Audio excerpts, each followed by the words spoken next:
I've been in this town so long and back in the city. I've been taken for a lost and gone, and I've known for a long, long time. Fell in love years ago with an innocent girl from the Spanish and Indian home of the heroes and villains. Once a night, Cotillion Square divided, and she was riding in the rain of the bullets that eventually brought her down. But she's still dancing in the night and afraid of what a doodle do in a town full of heroes and villains.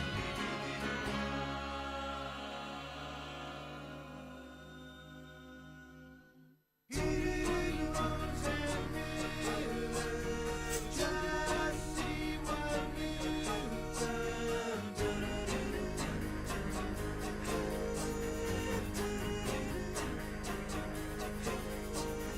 Heroes and villains, just see what you've done.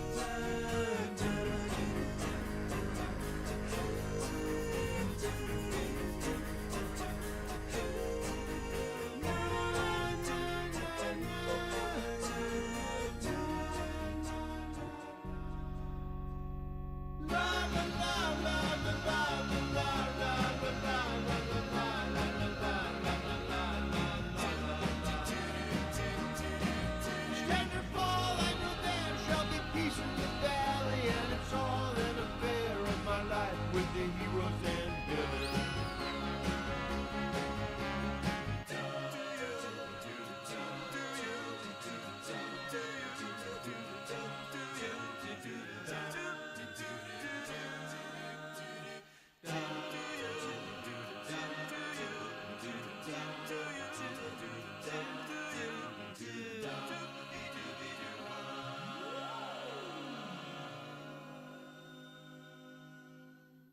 In the cantina, Margarita keeps the spirit high. There I watched her, she spun around and wound in the warmth. Her body fanned the flame of the gas. It's Margarita, don't you know that I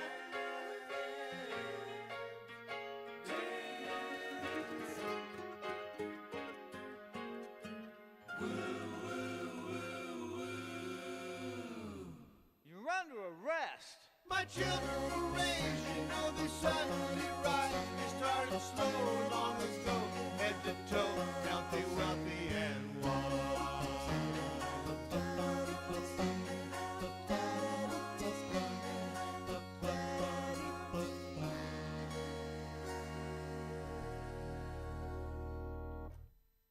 I've been in this town so long to the city.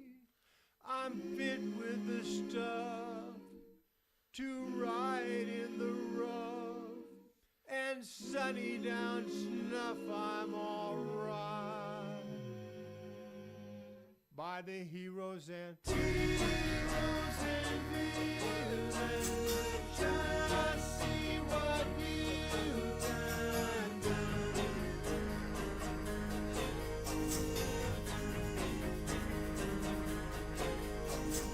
Heroes and villains, just see what you've done.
And a Merry Christmas to all. I can hear myself in the mic on the headphones. All right, so me and my brother had a little idea to do a little show on a little Christmas. So we're here together. We're here together with you guys. That's the whole point of this. Let me turn this down a little bit. All right. That's the whole point of this show. You and me and Jared spending Christmas together on a nice little cozy little live stream. Jared picked the topic. What do you hate? Call in 623-349-4391. That's 623-491. Oh my gosh. Wait. One more time. 623-349-4391. Call in now to tell us what you hate. You're going to be live with me and Jared here celebrating Christmas here at the good old Jared house. Good old Jared house. We do streams here. I have my Electribe, so I'm trying to do a little beats. It's actually kind of sad. I'm having issues with it. I'm not going to get into it, but yeah, me and Jared. Hernan's around here somewhere. Am I allowed to say that, Jared? Yeah, Hernan's here. And Donnie Zeus as well. All right, well, call on in, guys. I'm gonna keep playing beats until I get tired. Hey, Jared, can you play? Can you pour me a shot, please? All right, guys, call in. The number is 623-349-4391. That's 623-349-4391. 349. Okay, 623-349-4391. That's hard to say. 623-349-4391. That's not too hard. Some 3s and 4s in there. All right, guys, call on in. Tell us what you hate.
Les voy a presentar los miembros de Asesino.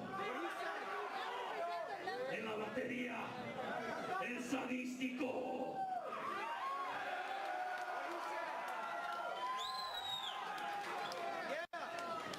Yo soy el maldito X. Y el jefe mero mero, el asesino.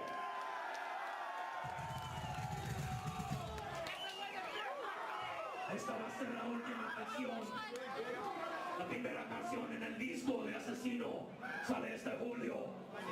Se llama Asesino.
Admit that some of the upcoming images are very strong, but what has happened in Houston, leaving a sequence of death and horror, cannot be overlooked.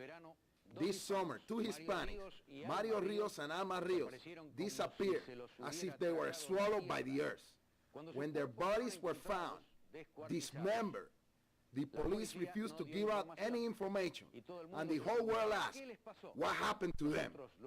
We explain it in this chronicle of Satanism, rock, and assassination. Mario Rios and his partner Alma Rios were last seen alive the morning of June 28th of this year. 4 days later, their dismembered and headless bodies were found in plastic bags just south of Rosenberg, Texas, near the city of Houston. The authorities originally linked a series of pictures where several youths appear with band logos of heavy rock music in Spanish, but the picture that caught the investigators' attention was the one of a man holding a severed human head, from which the detectives assumed that it could be the head of Mario Rios. The assumption quickly changed when we found out the picture was an album cover of a band called Brujeria. Now the detectives are trying to determine the connection with this type of music and the macabre murder.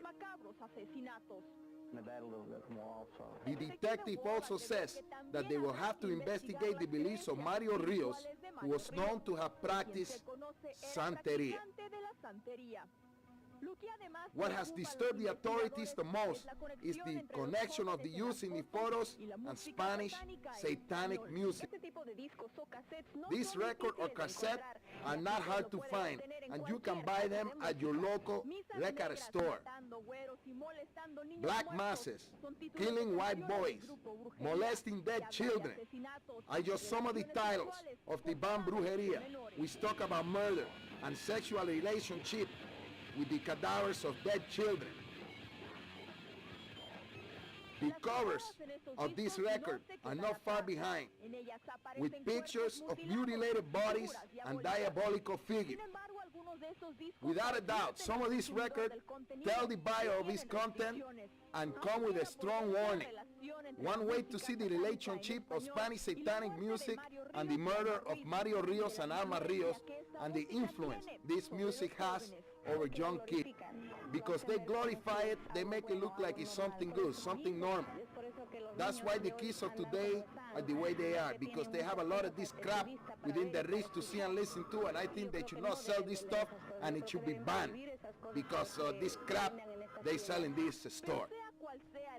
Beware of this case. Do you know what type of music your kids are listening to? En Houston, Texas, Cristina Garza, para ocurrió así. Yes. Do you know the type of music your kids are listening to? In this case we just presented to you, the heads of the two people who disappeared have not been found. The families of the victims refuse to talk because they are afraid. We are trying to talk to somebody responsible for the group Brujeria, and at this point we have not been able to get anyone to accept our invitation. So the investigation continues.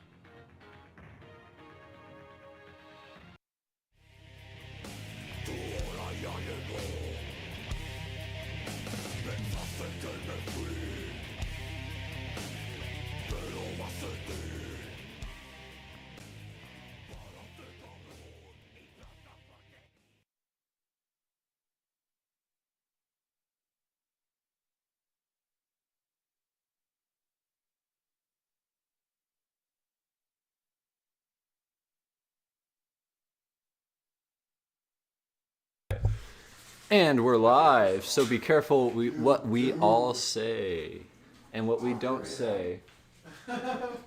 Careful what you don't say out there, guys. So we're waiting for calls.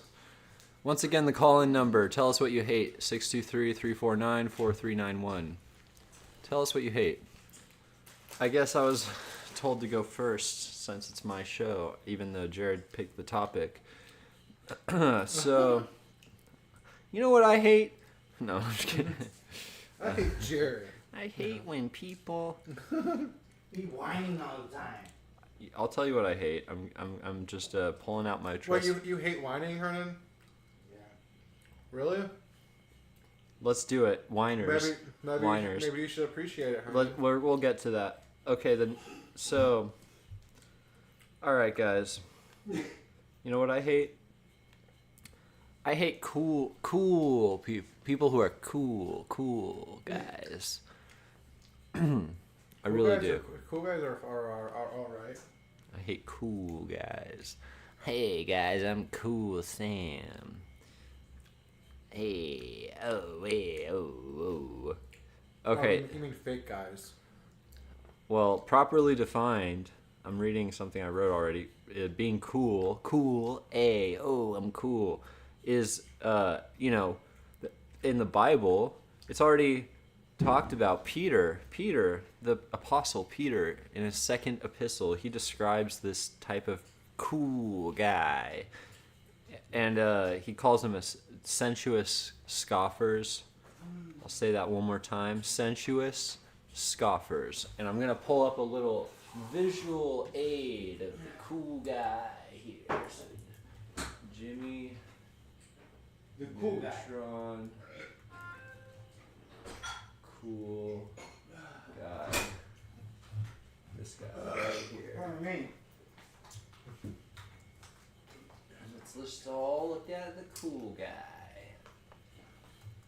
Open image in your tab, please. Let's all look at this cool guy. They can be white too. He's so cool, he should be called Culo. Look at him. It's Hernan. He's That's cool. It's Hernan. Hernan's the cool guy. Hey guys, I'm just gonna read a little bit of 2 Peter. Having eyes full of adultery, and that cannot cease from sin, beguiling unstable souls, and heart they have exercised with covetous practices. Cursed children. You can picture them.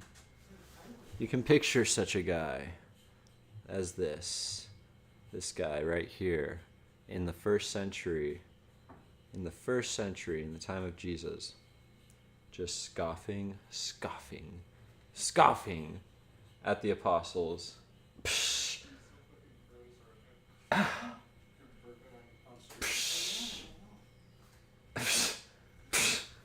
The blood of Christ. This guy right here, scoffing. Scoffing at the blood of Christ. Scoffing at the blood of Christ. And then you know what else he does? He convinces girls to give it up for love and for This is the guy that goes to your church and goes, free goes, love. Hey ladies, I like Jesus too. Yeah, I'm a Jesus. I'm a Jesus freak. That's that dude right there. Yeah, give it up, girl. All right. Scoffing at the blood of Jesus, Yeah. but also faking to be a Christian. Peter calls them sensuous scoffers. Let's just look it up. Sensuous scoffers. Boom. King James, please. Don't give me this other crap. Okay, 2 Peter 3:3. I'm just going to pull it up in Blue Letter Bible.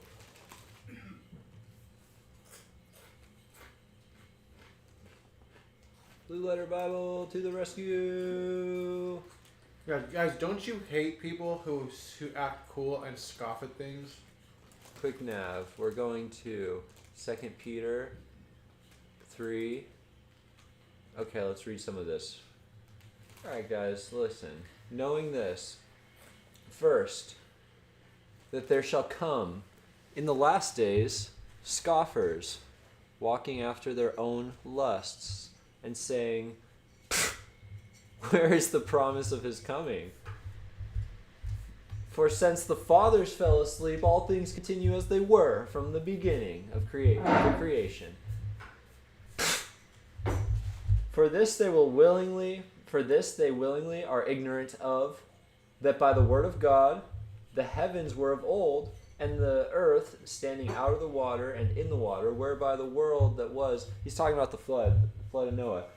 And tell me, who doesn't scoff at the idea of Noah's flood, of the flood of Noah, a flood covering the whole earth that happened in recent human history? Who doesn't scoff at that except for a Bible-believing Christian? I get off on that, but he really does go on. Anyway, that wasn't the part I was looking No, for. you're saying a Christian would scoff at that? No, well, some Christians. Don't believe that the flood happened? Yeah, certainly. There's all kinds of Christians that don't believe the Bible. Anyway, I'm gonna wrap it up here, guys. I'm talking about scoffers. Let me try to find it here. Okay, false prophets. I'm gonna read a little bit of this. Okay, all right. Listen. But there were false prophets also among the people, even as there shall be false teachers among you, who privily shall bring in damnable heresies, even denying the Lord that bought them, and bring up bring upon themselves swift destruction. And many shall follow their pernicious ways, by reason of whom the way of truth shall be evil spoken of. And through covetousness, I want, gimme, I want that. No, it's more like I want to be that person. They're cooler than me. They're cool. I want to be them. And through covetousness shall they with feigned words make merchandise of you, meaning Christians, whose judgment now of a long time lingereth not, and their damnation slumbereth not. Okay, still not exactly where I was looking at. Maybe it's in the first chapter. Here it is. All right, ready? Does it ever say cool guy in the Bible? Yeah. Listen. But these, as natural, brute beasts, having eyes full. Okay, I read that part. Yeah. Here it is. They count it pleasure to riot in the daytime, spots they are, and blemishes, sporting themselves with their own deceivings, while they feast with you, winking at you, and smirking and scoffing. I'm sorry, I added that. For when they speak great swelling words of vanity, they allure, through the lust of the flesh, through much wantonness, those that were clean escaped from them who live in error. So okay. A Donald Trump faces. Kind of, yeah, a smirk. While they promise them liberty, they themselves are the servants of corruption, for of whom a man is overcome, the same as he had brought in bondage. And then it goes on. Yeah, these people. And here's the final word on them, and I'll turn over the mic to Jared. But it is happened unto them according to the true proverb: the dog is turned to his own vomit again, and the sow that was washed to her wallowing in the mire. It's sad, folks. All right, Jared, what do you hate? Oh, that was a really great ending. Hold on a second. Give me a second. All right, I'll play a little song. Play a little songy song. We'll be right back with what Jared hates. Okay.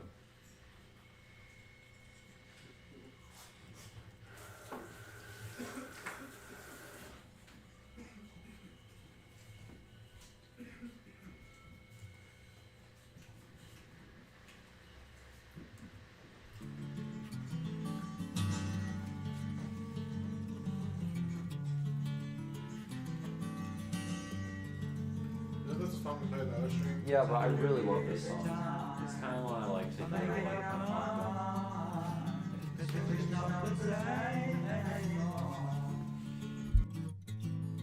I do believe it's time, for I can see the signs, and I feel like I've been through it all before. But sometimes you just have to fall for a strange and mysterious call. Try to turn the gain up a little bit. The light is shining down my hall. 'Cause now I think I'm seeing through it all. Yeah, now I think I'm seeing through it all. Yeah, it's time. Everything should be changing. It's all been going on for too long. I do believe it's time to see some rearranging. Maybe it's alright and maybe it's wrong. And sometimes we all have to fall for a strange and mysterious call. Through my hole. 'Cause now I think I'm seeing through it all. Yeah, now I think I'm seeing through it all. That one watching is not successful. But I mean, still, whatever. Vibe with it. Who knows who could pop in.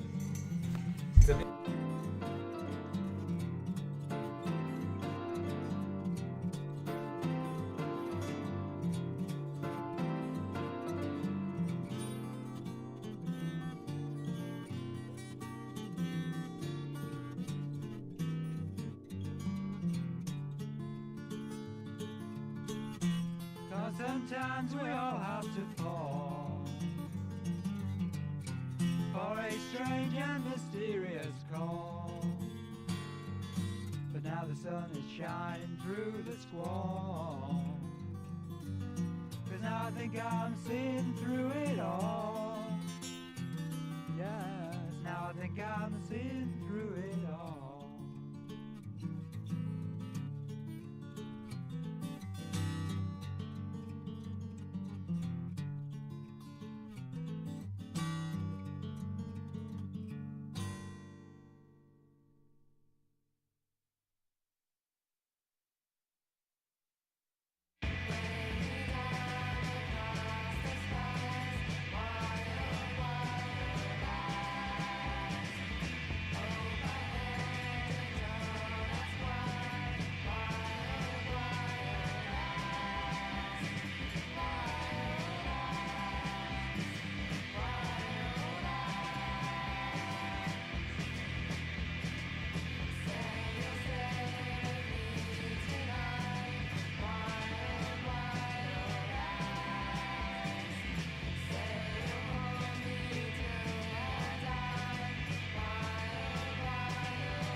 All right, Jared, what do you hate?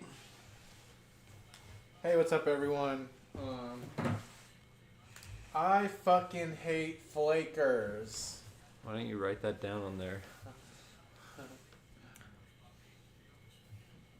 Flakers. People who pull the rug out from under you and waste your goddamn time, and then get like, they'll get offended if you're offended, and they'll like usually get like childish, like just from you trying to get them to take accountability for the fact that you wasted their time, and they'll still like like throw it back in your face, throw something like petty at you from the past that has nothing to do with the conversation, because like to deflect from the fact that they just don't want to admit that they fucking wasted your goddamn time. Even people, no accountability. Even when people, Flakers aren't accountable. That's actually going to be a common theme, Jared, is the unaccountability among all these types of people. But we're not just trying to do types of people. We want to expand this. It can be anything, okay? It can be the paper straws. You can call in and talk about paper straws if you like. Yeah, no, I'm just talking about like a kind of... We're talking about types of people right now. I'm talking about types of behaviors. Oh, okay. Well, then just say flaking then, not flakers. Oh shit, what the fuck did I do? You tell me. Control Z. No, it's zooming.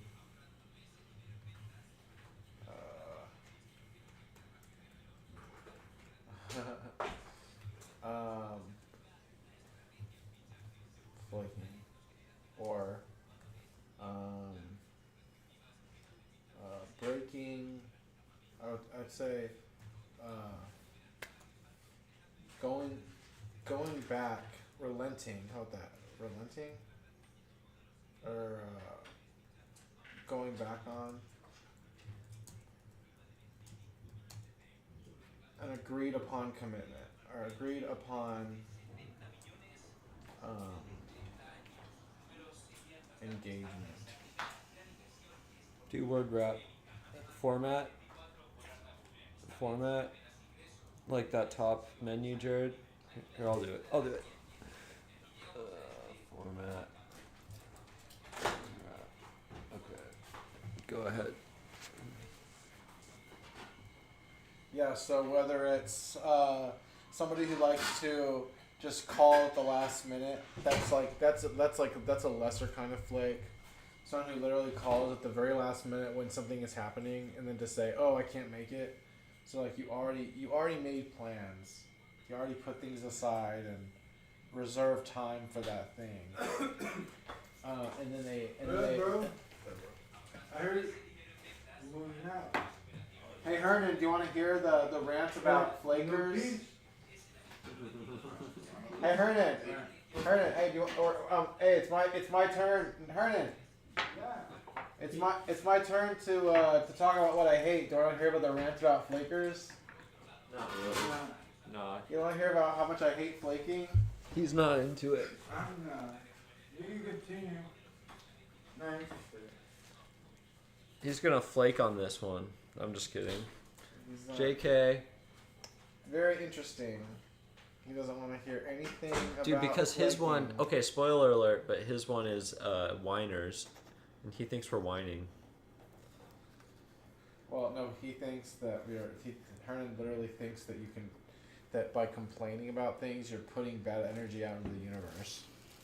And he doesn't understand the concept of catharsis. We'll get him out here, but just 2 years. 2 years. Talk about yours. That was actually a controversy that we wanted to have. Why don't you talk about yours and not wait until Hernan's here? Okay. I'd say the lesser kind of flaking is like calling at the last minute, but sometimes always canceling. Yeah, canceling all the time at the last. Always minute. canceling. Always canceling. I can remember that was one of the reasons. What? Oh, never mind. Never mind. Yeah. Can't skip it. Yeah. Rip.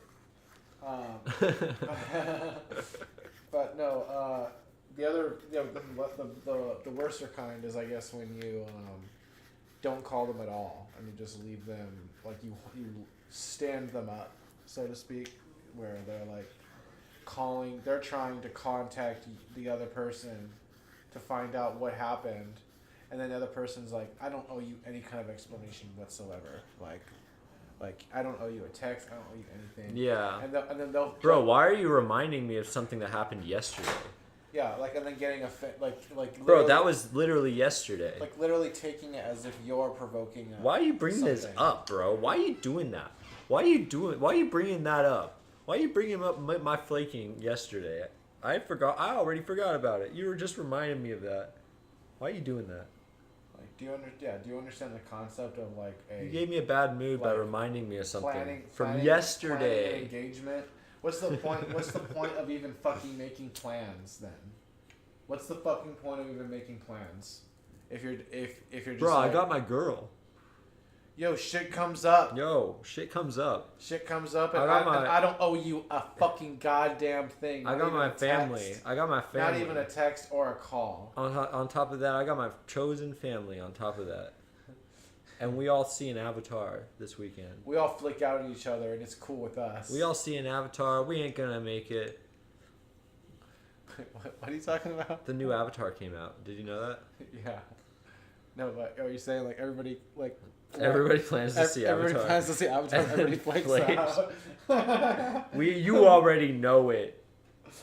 It's like, hey, I didn't make it. Sorry, I didn't make it. Yo, you didn't make it either. I didn't make it. Oh shit! Did anybody even go? Yo, I had a thing. What was the thing? I didn't want to sit for 3 hours. I didn't want to go outside. That was the thing.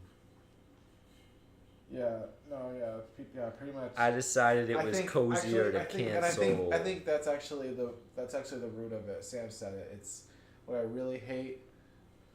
Flaking is just one example of this. But what I really hate is people who are not willing to take accountability and say they're sorry, and are not willing to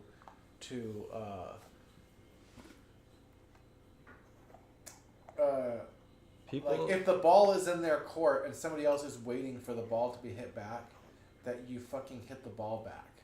You don't just like not hit, like just stop playing the game. considering person's yourself still waiting. either considering yourself Don't leave people hanging. yeah, it's like they either consider themselves above it all, or they are like just merrily oblivious to everything everyone else's, like fucking expectations.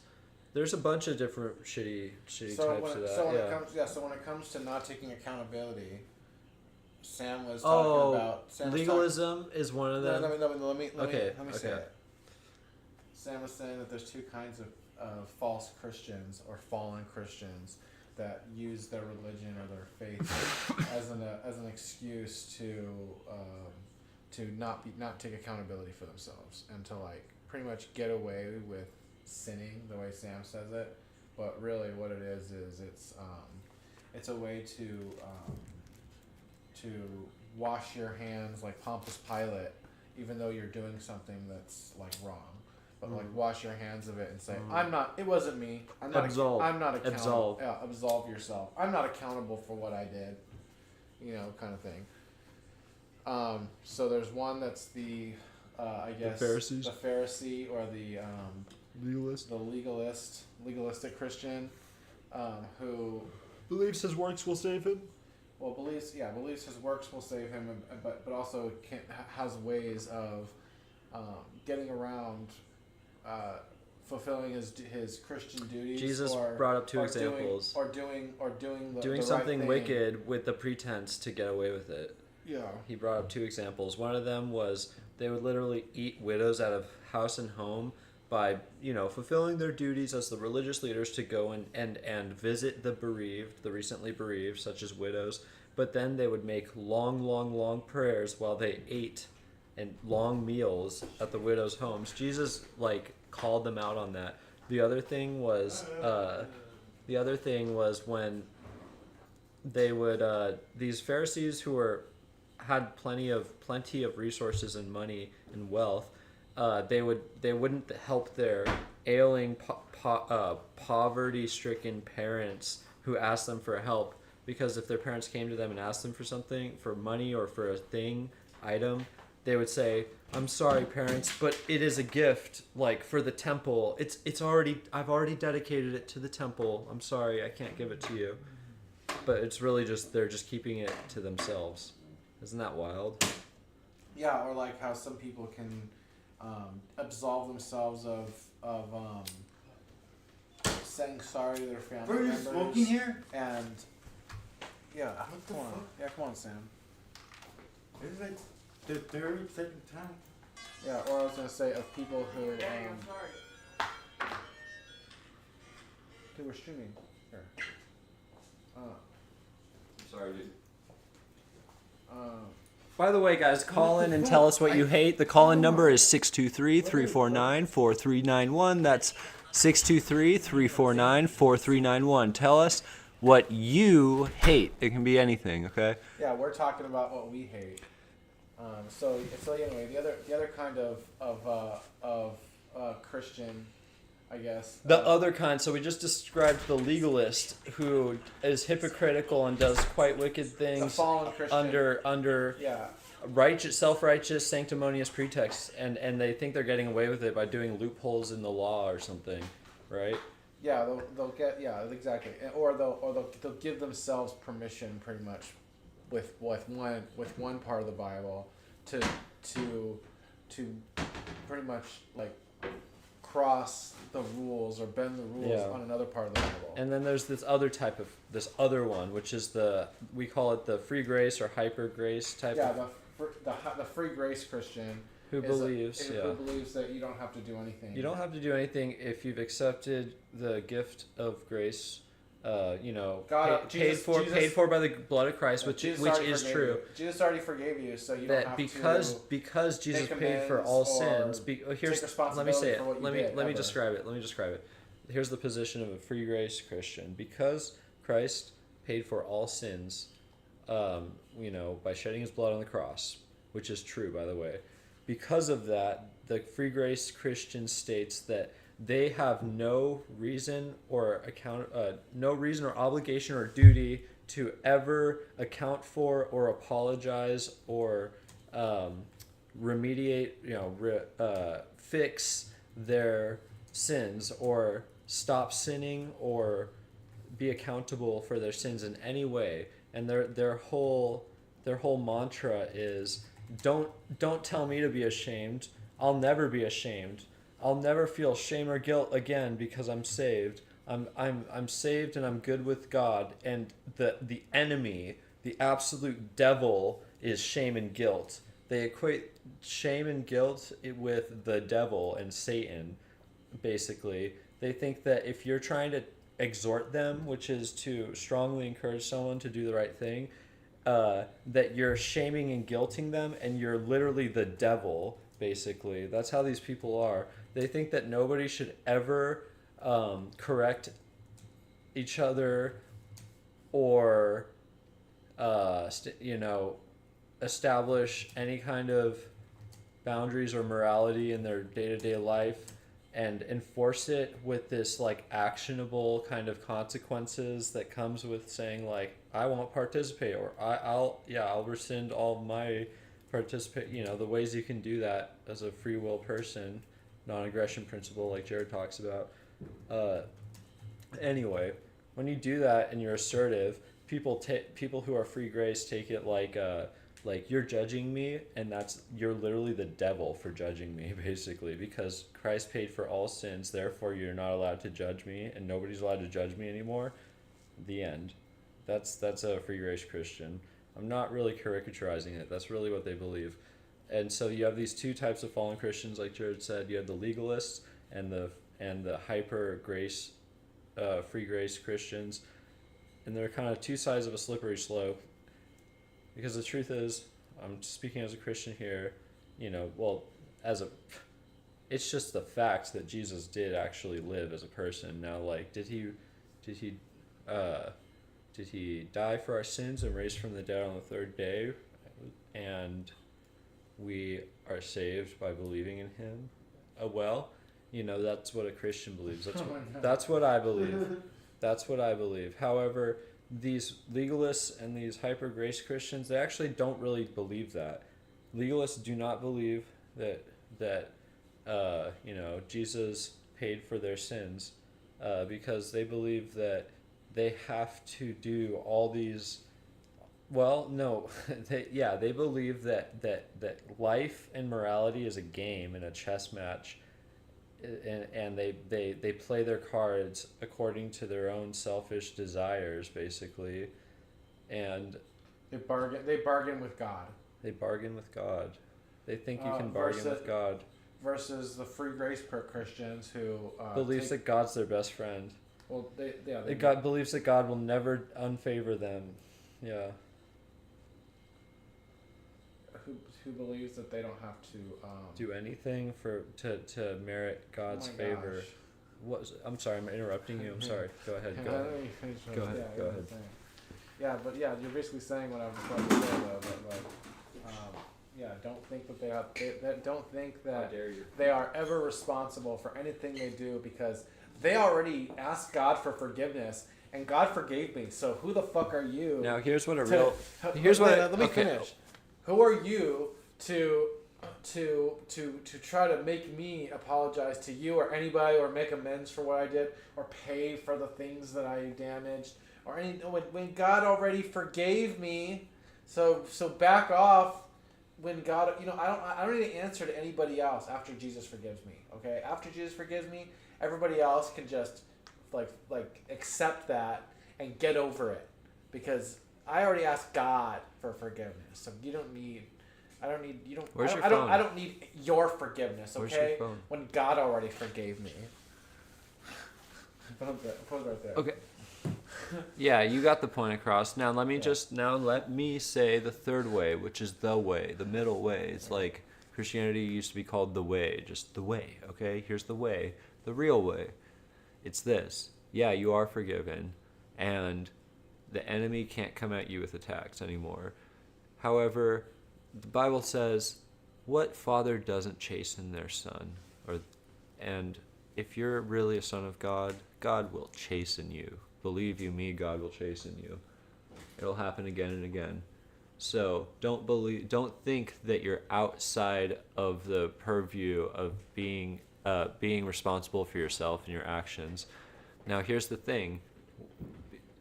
Walking by the Spirit is this. It's just learning to know Christ more, learning to know Jesus more. It's the knowledge, like Peter says, it's the knowledge and wisdom of Jesus Christ. The knowledge of Jesus Christ. How's that come?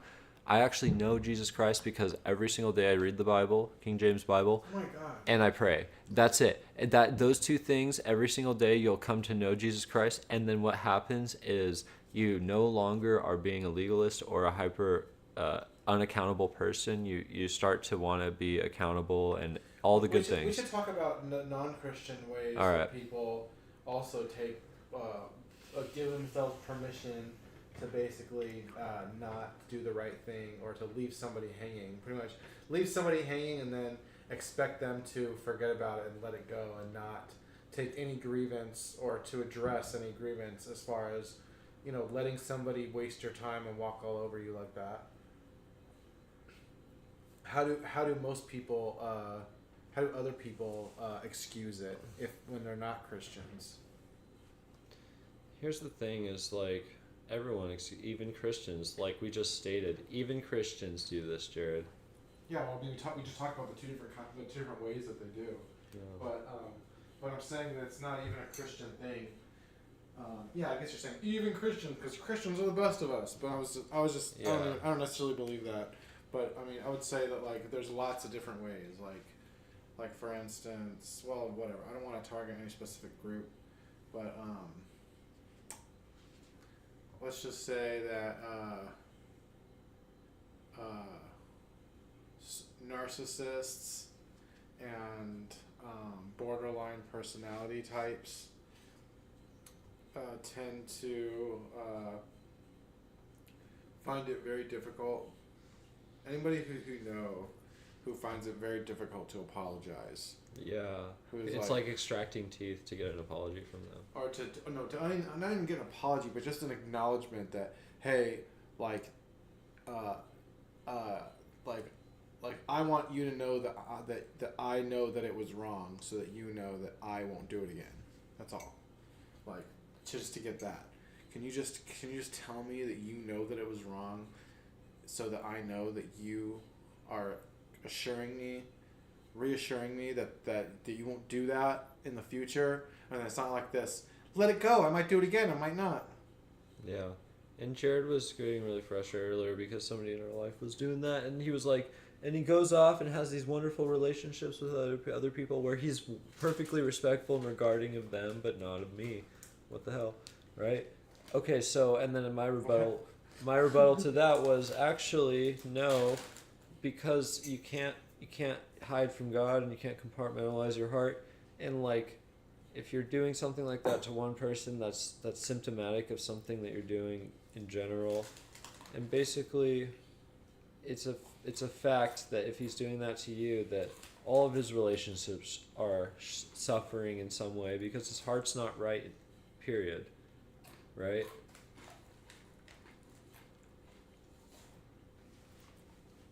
Yeah, if somebody is doing this to you, it's actually a sign that they probably don't have the best relationships, and they're probably suffering in their relationship.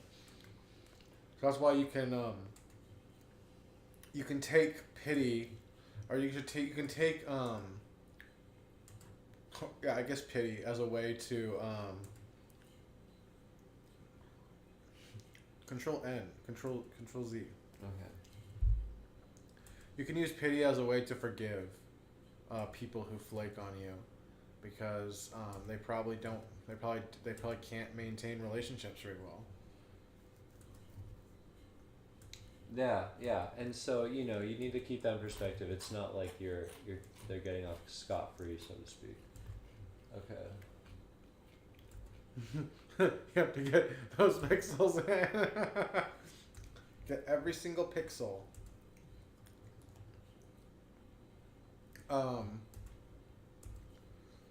Yeah. So basically, yeah. Also, another thing that I hate. I don't know if I can just keep going because nobody's calling in. This is a failed call-in show. You know what I hate? People not calling in. We really are dropping the ball on you guys. Oh, it's okay. It's an invite-only stream, so just like my house party, nobody that I invited came. It was all the people that other people invited. But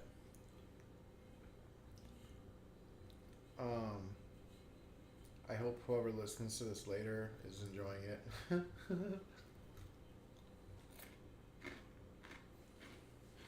Yeah.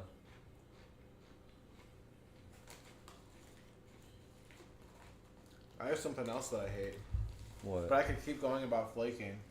How like other aspects of it that are terrible. I hate people eating on mic.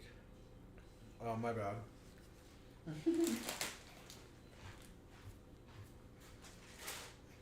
Call in, guys. The number is 623-349-4391. That's 623-349-4391. We are talking about things we hate. Maybe we move on and I don't know. Maybe we drag. I hate people who don't respect people's proximity boundaries. who I don't know, don't give you your space and like hover around you and keep pestering you. Mm-hmm. Or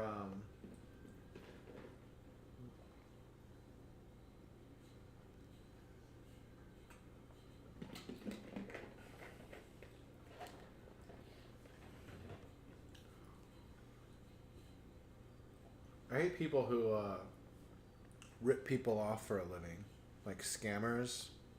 I fucking hate scammers. That's another huge thing I fucking hate.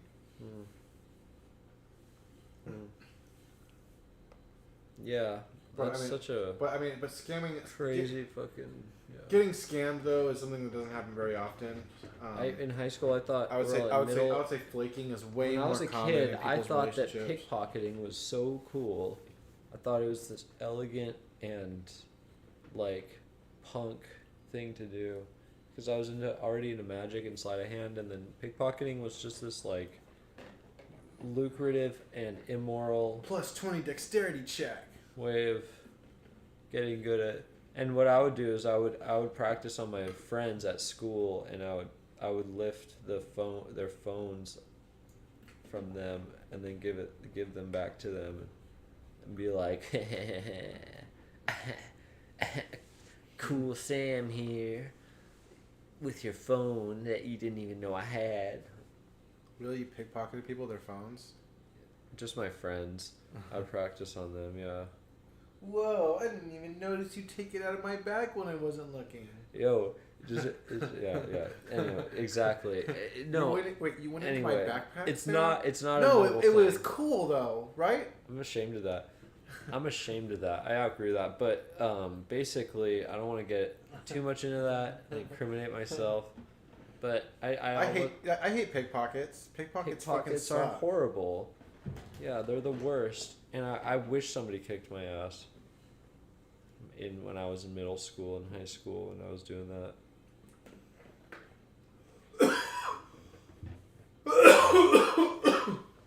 Got some water down the wrong pipe.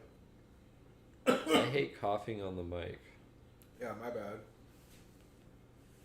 Yeah, if someone would have beat your ass earlier, you would have learned faster and better than just becoming ashamed of it when you were older.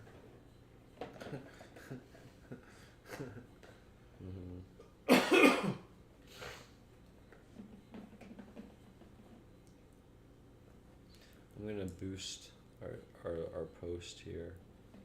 Come on now. Quote. Come on now. Or here's something I hate: when someone takes your food in the middle of the night. even though it's just food.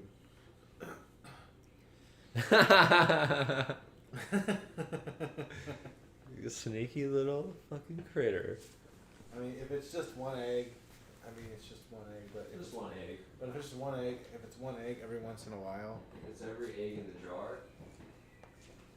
Or how about like, you know how there's always like, I don't know, this is like usually a thing if you have kids or you have a family, but like people who, I don't know if like if you're in that situation where it's like a family and you're not just, everybody doesn't have a job and one person buys the food for everyone.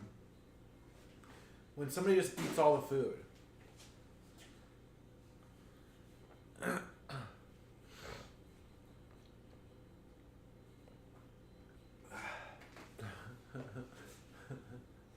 Yeah. Speaking of which, oh man, I already said I wouldn't have another tamale. Because I gave her an invitation. Then we're some Like when good somebody, tamales. or like when you have that friend or that. You know what I brother hate? that Not comes- good tamales. That comes over and eats all You know the what I food. love? Good tamales like the ones we had tonight. Courtesy of Jared's roommates. Yeah. They're beef tamales. Holiday tamales. Yeah, holiday tamales, man. Holiday tamales. Holiday tamales. We don't really have Christmas presents. Besides Holiday tamales. besides Sam, Holiday tamales. we don't really have any family here. Call the fucking guys. I'm sorry. Call in, But guys. hot- 623 But hot damn, we Call at in. least have a tamale dinner. Okay, fine. I'm changing the topic. And saying what do you hate doesn't mean also that you don't.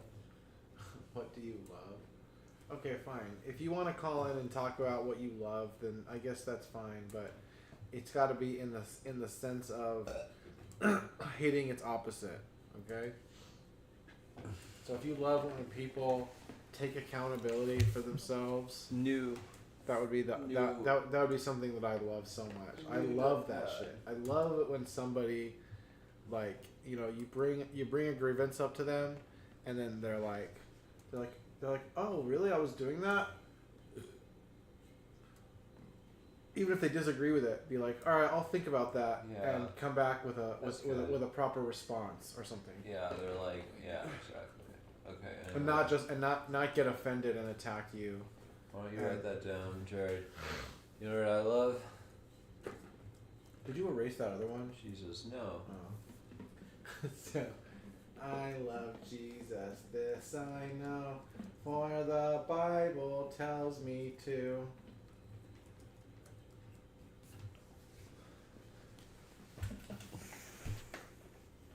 Jesus and cigarettes. Nice.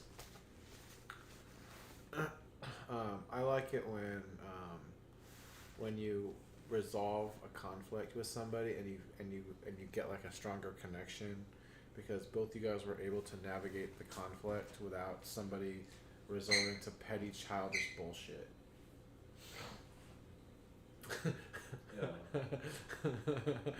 That's something I like.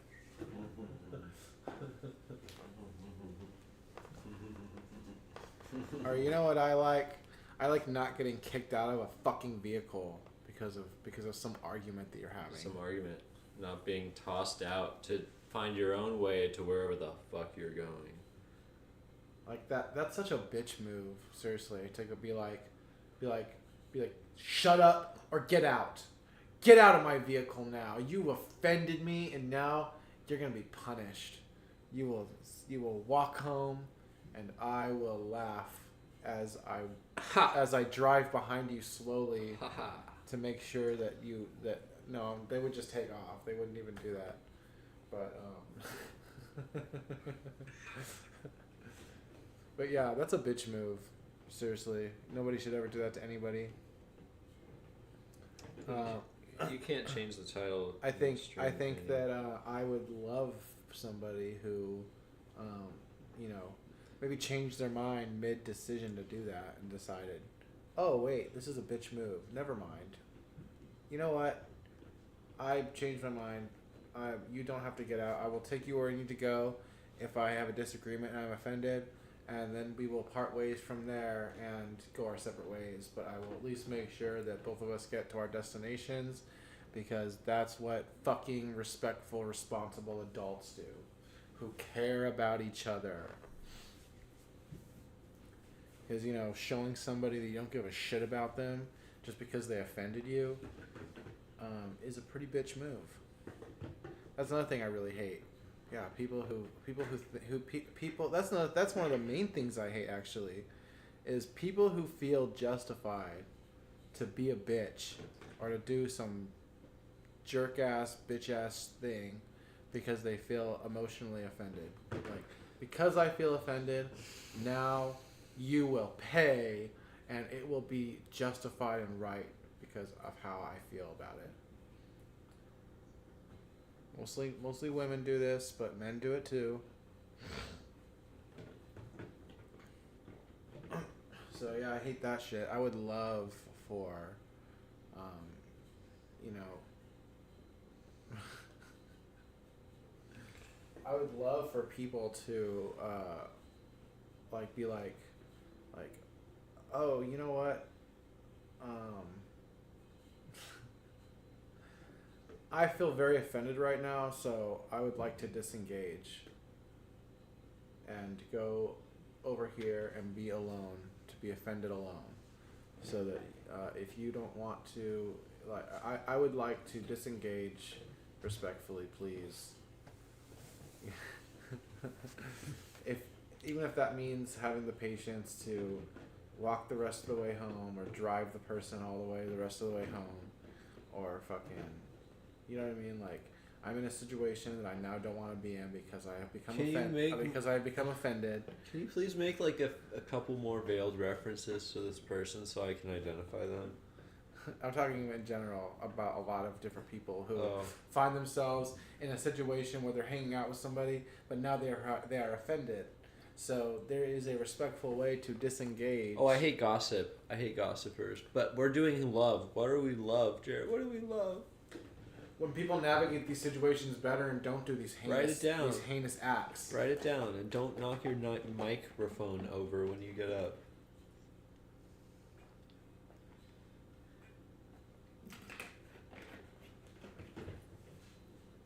Go ahead.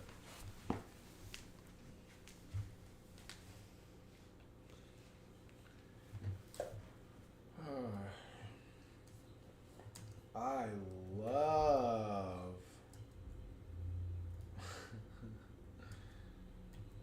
people navigate conflict without resorting to childish. Oh shit! I gotta format it.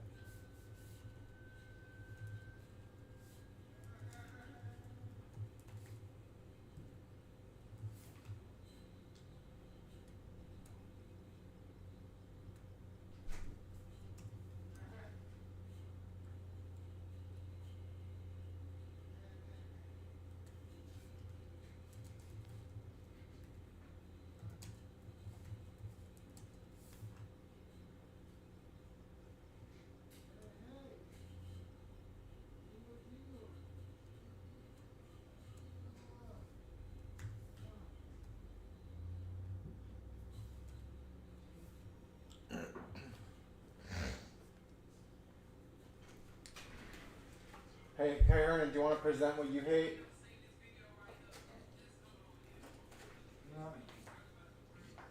You hate whiners? No, he was going to talk about how he hates how the medical industry and the food industry are working together to poison us. Oh, dope. I want to hear that. Yeah, they are. Do you want to present something? Oh, you're live on the mic. Live on the mic, hot on the mic. Hernan! Yep. They're working together to get us... Here, turn that off for a second and come sit down and talk to us. To get us sicker faster. Who is? The health industry I agree with that. and the food industry. Yeah, I agree with that. I fucking hate that shit. I hate that. I hate that shit. that. That there's not better options. The fact that the people who produce the food are No, poisoning. and poisoning us. They really are. But we Yeah. and we can't. Who's competing against them so that we can find? no, it's a big industry. No, there's no competition. Well, No, it's I- collusion. Today I learned something new. So, the fruit that you see nowadays, that's not the original fruit.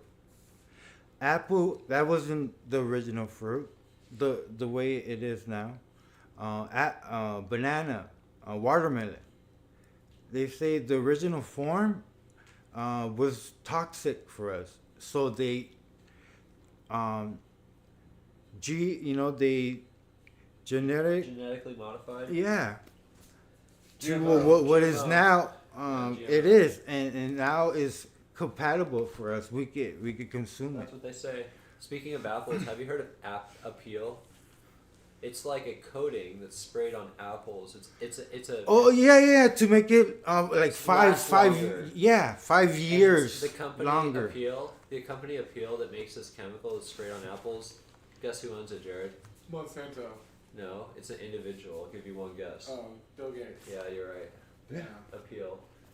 Yep. And I can't even trust apple peels anymore. I have to cut the peels off if I eat an apple. And hopefully that shit didn't get through the apple. No, and the shit is we're the only species that pesticides their fruits and vegetables and then eat it. Just think about that. You know what? When you're eating that, it still has the pesticide. They say that, you can wash it away. No, it stays on it, and we eat it, and it's going through all the organs. You want to hear another one? And another one is using microwaves. Microwaves. Oh my God. You want to hear another one? We do it so unconsciously, and now we're supposed to be more conscious about it. Hernan, let me tell you one. Yeah, Hernan will stop me from using the microwave if he's here. Let me tell you one. Honey. Okay, you mentioned pesticides. Here's a big one. Honey. I love honey, but I can't really eat it in big quantities right now because I can't find any kind of honey where the bees. Here's what bees do. A hive. Here's what bees in a hive do. They scout out. What's it called? Yeah, they scout out like the whole territory around them. They go around and touch and feel up against a bunch of things, and they do this whole circuitous route around the whole territory. And the problem with that is that everyone sprays Roundup and pesticides on everything now. So these beekeepers have this problem of not being able to keep their bees from interacting with Roundup and pesticides and bringing those toxic chemicals back to the hive and putting it into the honey. No, you don't want to. And now there's high amounts You of that in want honey. to know the And I worst can't eat part that shit about anymore. it? Oh, Roundup? There's Roundup and honey? Yeah, because this. Fuck. The Okay, that's a new one. that's You know another one? Every living species in the planet, the birds, whatever animal, including us, have forever chemicals. Yeah. Yeah, it's all over the freaking place, all over the planet. That reminds me. And fishes have it. Supposedly there's microplastics You know, in every man's balls. Yeah. Every man has You wanna hear another microplastic one? in their testicles. You want to hear Yep. another one? You shouldn't probably take any supplements that you buy at a store, like vitamins or minerals that you buy at a store. Right. You know Or why? supermarket or whatever. Why? This has been reliably demonstrated. If you just take any random number of those in the store and you send them in to be tested, they'll have trace amounts of the supplement that you're trying to that they sell, and the filler is usually toxic shit. Oh yeah. I heard. I'm about dropping that. truth nukes right now. Yeah. He was saying about especially they say eat a lot of omega-3. And fish oil is trash. But the omega-3 vitamin supplements are supposedly made using all kinds Engine lubricant. of No. gross shit. Bro, so I've been taking this one vitamin. It's a liquid. It's called NAD plus. and it's supposed to make you look more younger. Just, have you been taking it? Yeah. A lot of people are like, oh shit, you look different. Are you sure it's not a placebo effect? How Do you- young? do- are you- No. How young are we talking? Well, You do look a little younger, I guess. oh, Holy shit, Hernan! Have you been losing age? I told that to my aunt, and then my aunt was like, "You're gonna turn a baby once again."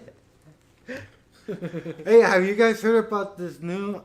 It's in Korea, somewhere over there. Wait, what drug is that? What drug is that called? NAD. NAD. Yeah. You want to look it up here? You can look it up. So they discovered this new ointment that makes you grow new teeth. Yeah. So pretty much you put it, you're gonna fall the ones that you have, and you're gonna grow baby teeth. That's interesting. Yeah. It sounds like a scam, but I would be. Yeah. Look it up. I think in Japan, somewhere in Asia. Yeah. Well, if Is it's, this if it's Japanese, available it's at the real. store? If You Yeah. can buy it at the store. Hernan, if it's Japanese, it's legit. Yeah. Yeah. Do you get nausea and headaches, Hernan? No. Like for real. Okay. What are the side effects you looking at? Yeah. Nah, bro, it gives me more energy and Hey Jared, shit. can you look up something? I'm like have more energy throughout the day. NAD. That's interesting, dude. Yeah. Can you look up? Something, Jared? Let me know when you're ready. That's hilarious. So people think that it actually ages you backwards. That's really interesting. Like I don't even know how they would even justify that in their heads. Yeah, I'm ready. Go ahead. Fine. All right, it's a book called. So, you saying it's not real? Well, Oh, I mean, what? I mean, what's the? Sorry, what's the? I bet that's real. Why wouldn't that No, be real? he's saying it's not real. Why not? To combat age-related decline in cellular Okay, what is function. NAD? So it's go back up, Jared. Please, I want to read it. All right, so let's read it. NAD, which is nicotinamide adenine dinucleotide supplements, often with precursors like NR, aim to boost this vital coenzyme for energy repair and anti-aging, but lack strong human evidence. Showing mild side effects, nausea, headache, and potential medication interactions, while promising in animal studies for metabolism/cognition, human results vary, especially for healthy adults, with stronger effects seen in specific conditions like mitochondrial disease, requiring doctor consultation due to potential interactions and limited long-term data. Okay, what it's saying is like, it's not for everyone, but Hernan's saying it's working for him. I believe it. Can you look up something, Jared? Okay, yeah, sure. So can that's help around some that's people. around the subject of, I guess, Hernan also hates aging. There you go. Do you hate aging, Hernan? No, okay, I'm getting older, but I don't feel old. Like I have. But do you Moving on, do you Jared. hate aging? Come on, me- just say I No. hate. Okay, fuck, whatever. Just say the word. What the fuck? Okay, No. Jared, I know. Alright. It's okay. The book Oh is my called Hypothyroidism: The Unsuspected Illness. Hypothyroidism: The Unsuspected Illness by Broda Barnes. Here's something you should look up. The Unsuspected Illness. Yeah, there it is. By Broda Barnes. That's it. Okay. There it is. Just go on the The Amazon page? Internet Archive. Let's take a look at it. Let's look at the front. Can you watch Look at next? the front Can you cover. help me find that channel that I told you? Next. Yeah. Cool. Let's do that. Okay, low thyroid. Let's read the front cover here, Jared. Sam, Scroll up. this is like kind of like off topic here. No, but it was related to the NAR thing. Go up. So, low thyroid function, how it may be affecting your body, your emotions, your life. Hypothyroidism, the unsuspected illness by Rhoda Barnes. Now, what is the thyroid and what is hypothyroidism? Well, fucking the thyroid is extremely important.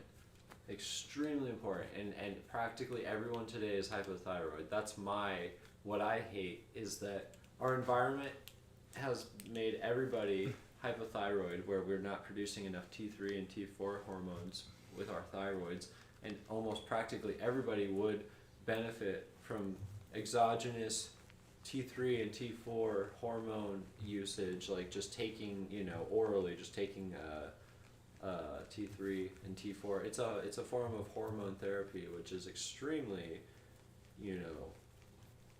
fraught. You need to approach changing your hormones with extreme care. That's what the trans people do when they trans, is they fuck with their hormones. Yeah. But that's not what Isn't I'm the talking thyroid about. your voice in your throat? It's not your voice, but it is that the thyroid gland is like at the base of your throat right here. It's like a butterfly right here, and like or is it at the top of your throat? I think it's at the top of your throat. Yeah, it's at the top of your throat.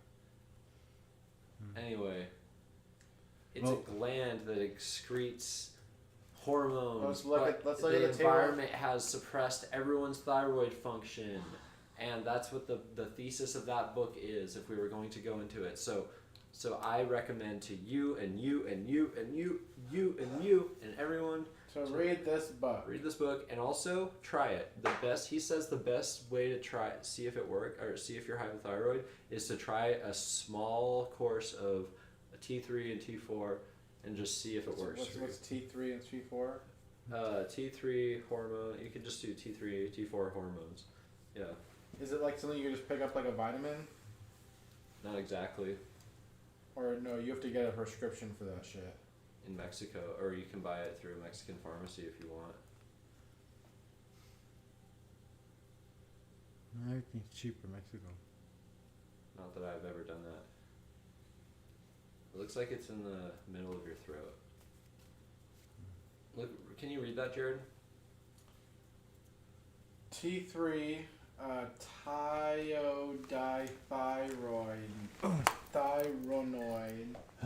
thyronoid, thyronine, and T4, thyroxine, are critical hormones produced by the thyroid gland that regulate your body's metabolism, growth, energy levels, and temperature, with T4 being the main storage form, converted to the more active T3 in tissues, all controlled by the brain's hypothalamus and pituitary gland via TSH. Imbalances like low levels hypothyroidism causing fatigue, or high levels hyperthyroidism causing weight loss, affect nearly every bodily function from heart rate to brain development. So it's saying you need a good, like a just right Goldilocks level of these hormones, right? Yeah. So too much testosterone and too much estrogen in your thyroid, or right? yeah, can you search Ray Peat hypothyroid symptoms?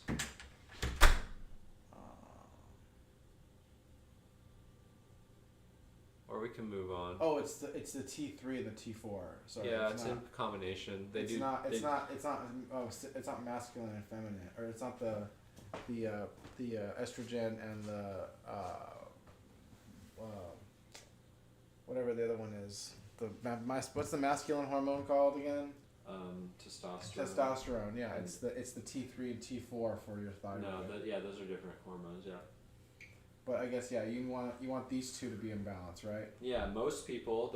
The thesis of that book by Rhoda Barnes is that almost everybody is hypothyroid because of the environment, and because of this artificial environment and the foods that we eat and all the things we just previously discussed. By so the you way.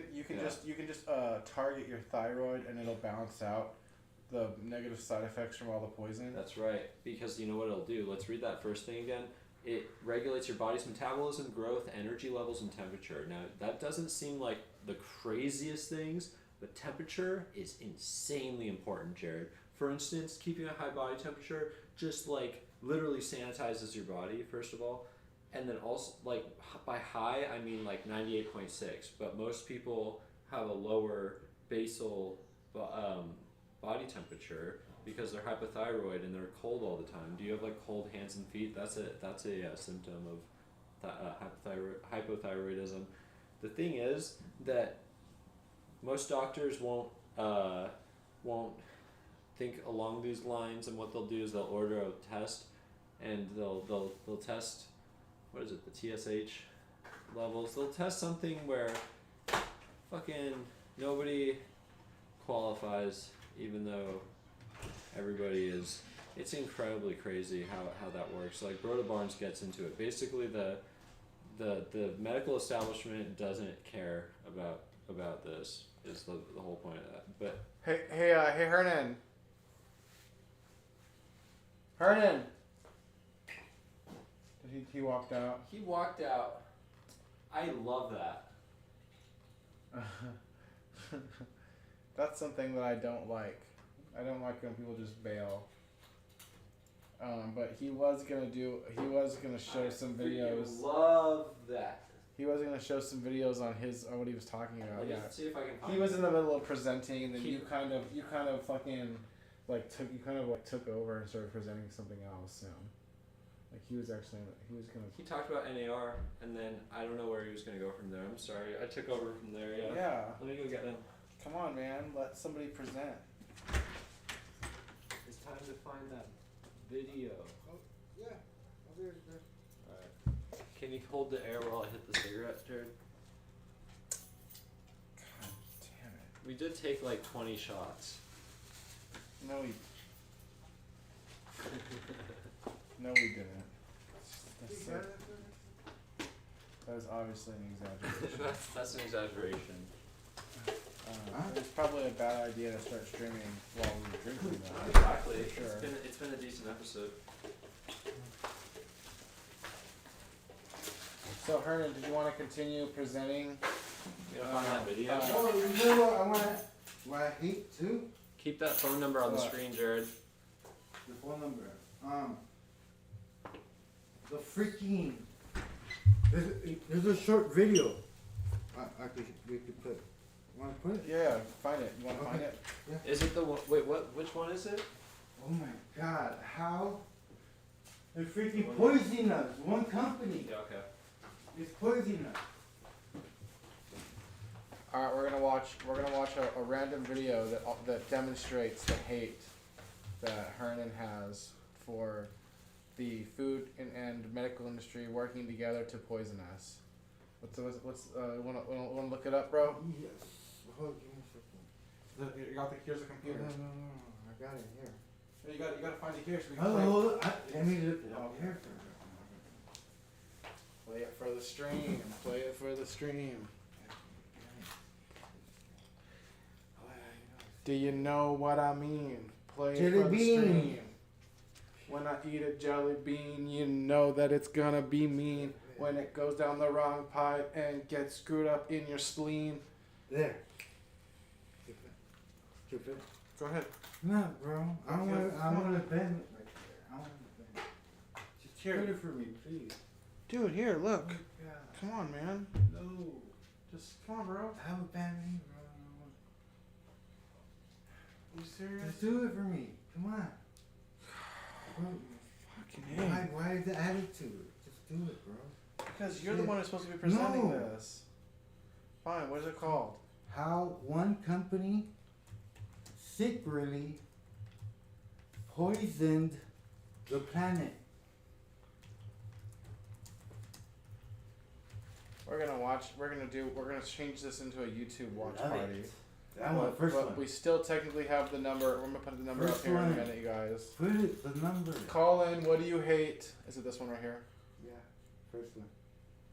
Put it, bro. Put it. In 1929 in Chicago, people kept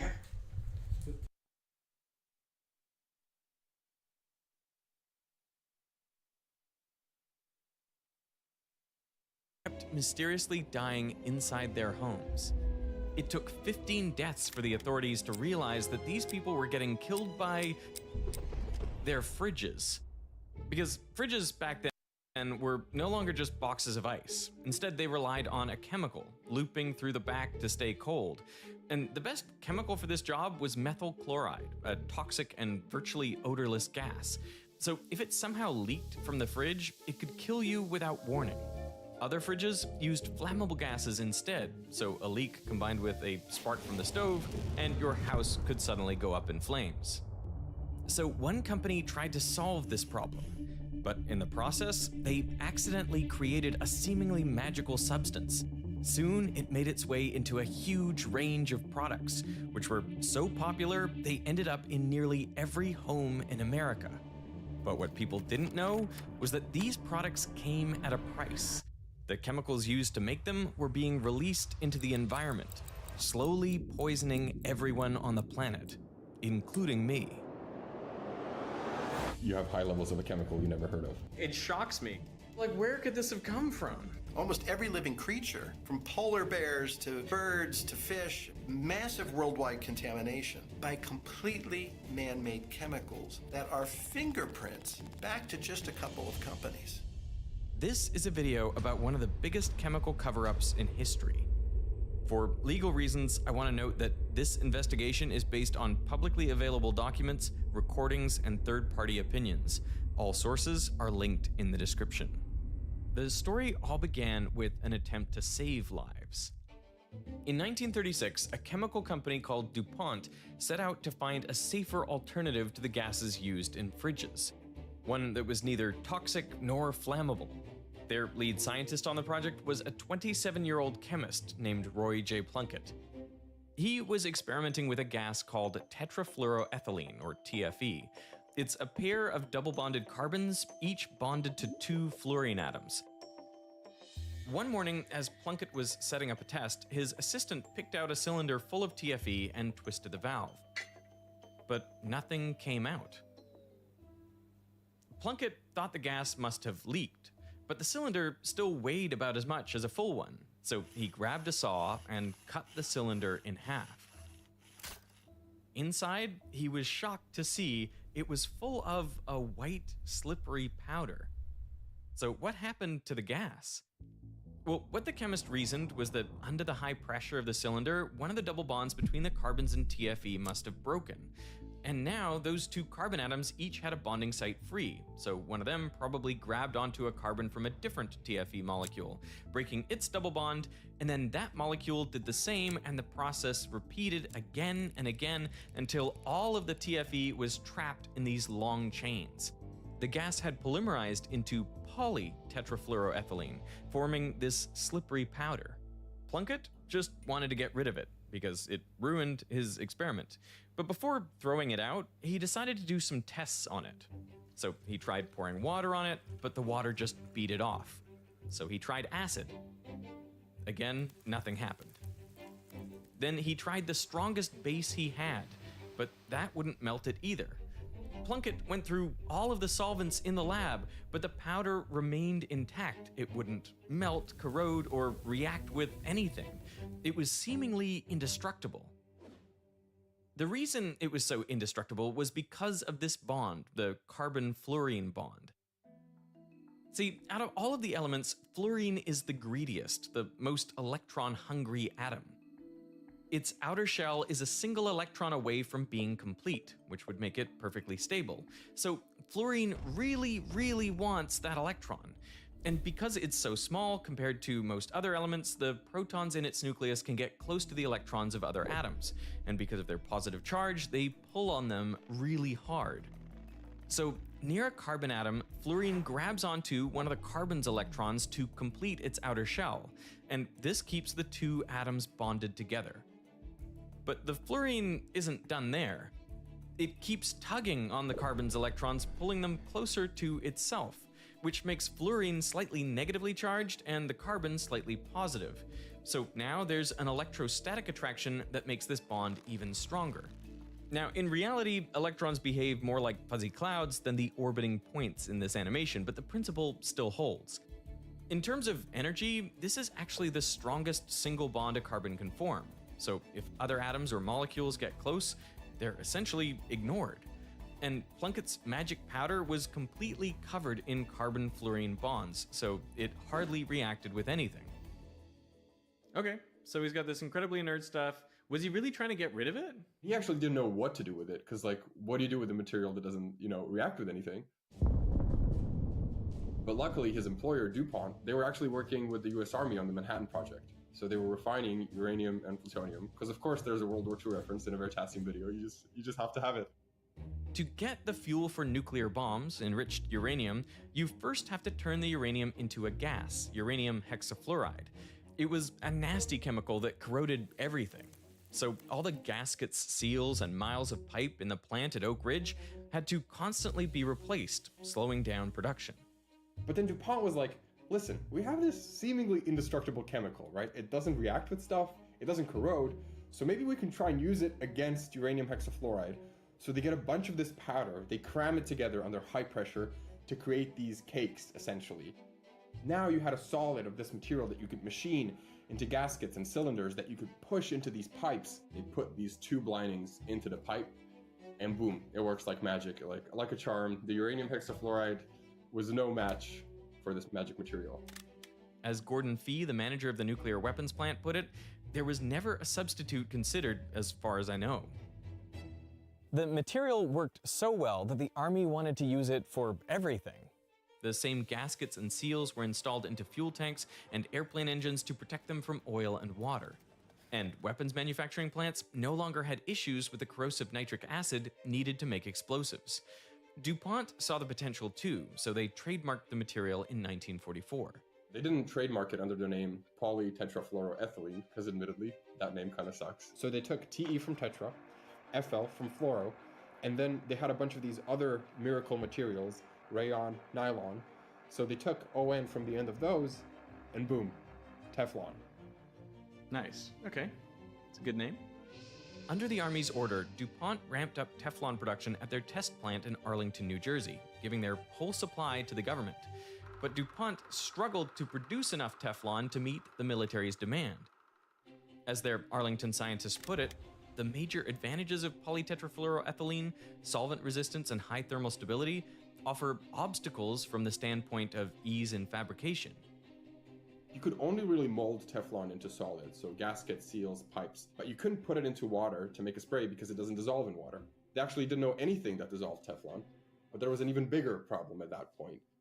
To polymerize TFE into Teflon, you can add a reactive atom or molecule that will hijack the first carbon double bond and start the reaction.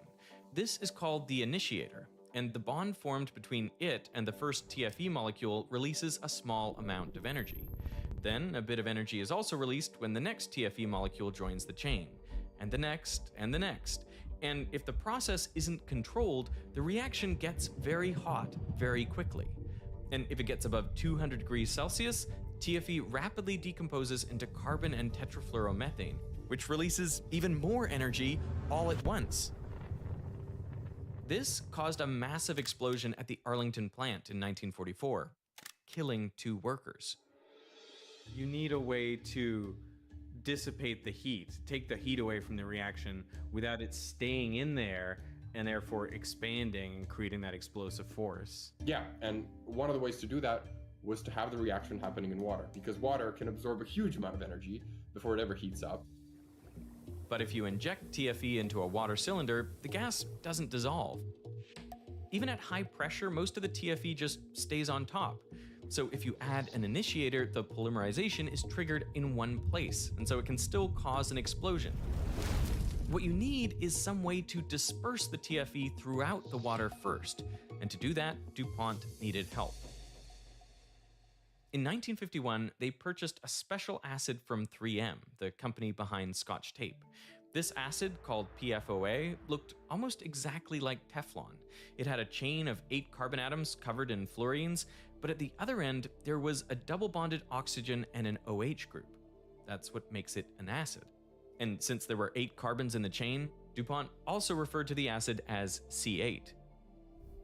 The tail end of C8, like Teflon, was hydrophobic, but the acid head group loved water. It was hydrophilic. So when you add C8 into water, the molecules rearrange themselves so that the heads touch the water, but the Teflon-like tails don't. They create little bubbles all throughout the water, which are virtually dry on the inside. If you now inject TFE and stir the whole mixture up, well, the hydrophobic gas ends up in the middle of these C8 bubbles. And those bubbles are dispersed everywhere, evenly throughout the water. You know what this reminds me of? Is soap. Yeah. So it's the great combiner that allows like oil and water to mix.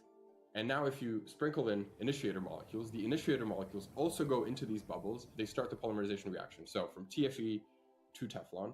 But now, since it's happening spread all throughout these bubbles, the heat is evenly dissipated throughout the water and no one explodes. And since Teflon is now suspended in a solution, you can spray it onto surfaces like a coating. This thing doesn't stick to anything. How do you stick it to the gaskets? You know, how do you actually use it? Yeah. That's a good question. So the trick was actually the surface had to be really rough. So what you do is you sandblast it to create grooves and imperfections at this like nanoscopic level. Now, if you spray the coating on, what happens is if you heat it up, the water evaporates, the C8, it also evaporates, but Teflon, instead of it evaporating, it just softens up. So although there's no chemical interaction here, now it's mechanically stuck to the surface. That's how they got it to stick.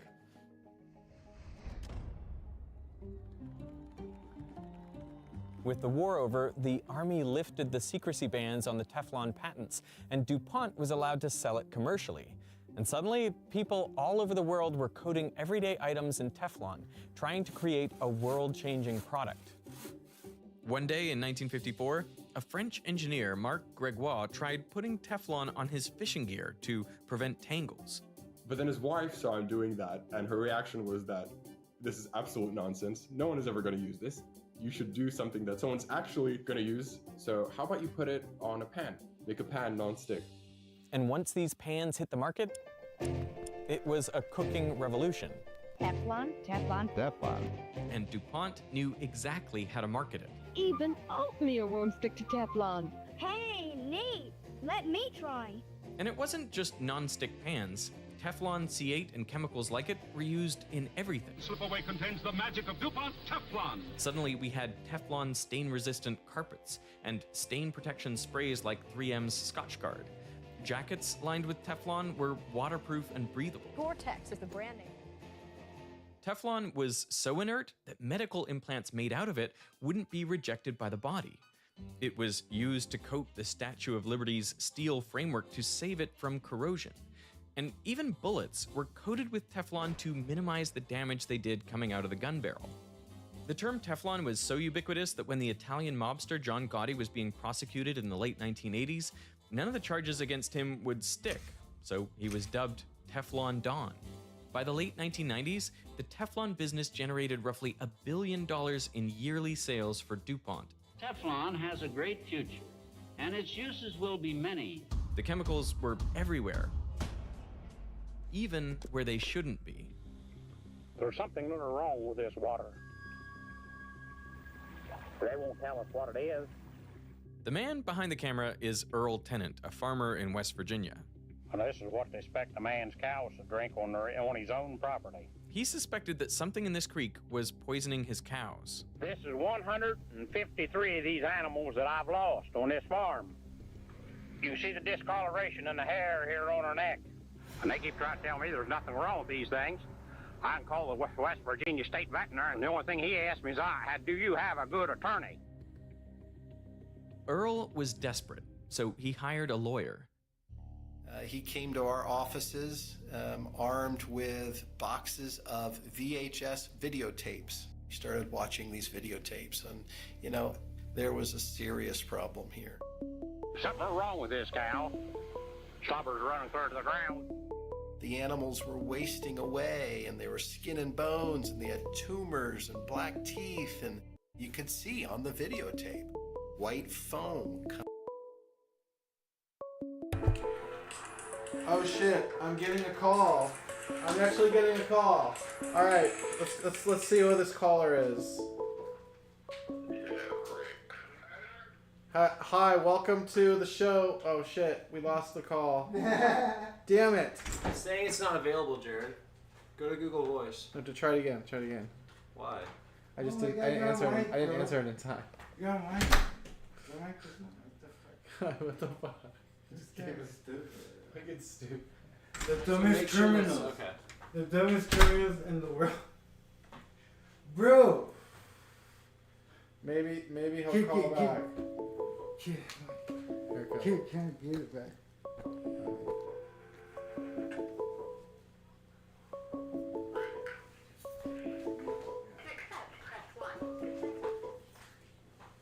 Hi, welcome to the show.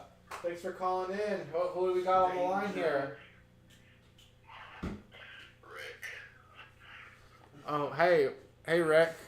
What's up? How you doing?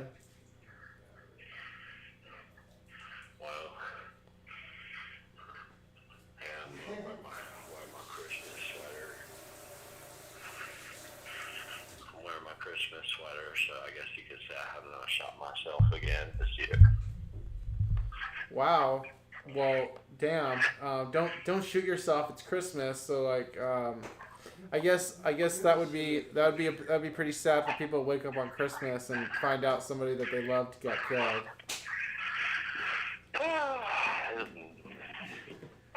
This nation is a nation of addicts. It's a nation of Unalive. You said you wanted to tell me who I pin out as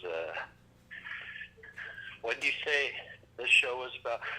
Oh, it's what do you hate? May I say, sir, I have it written down here. I'm sorry. What do I hate? I hate this kind of. I'm afraid to exactly characterize it the way that I would. The way I would exactly because of all these queers.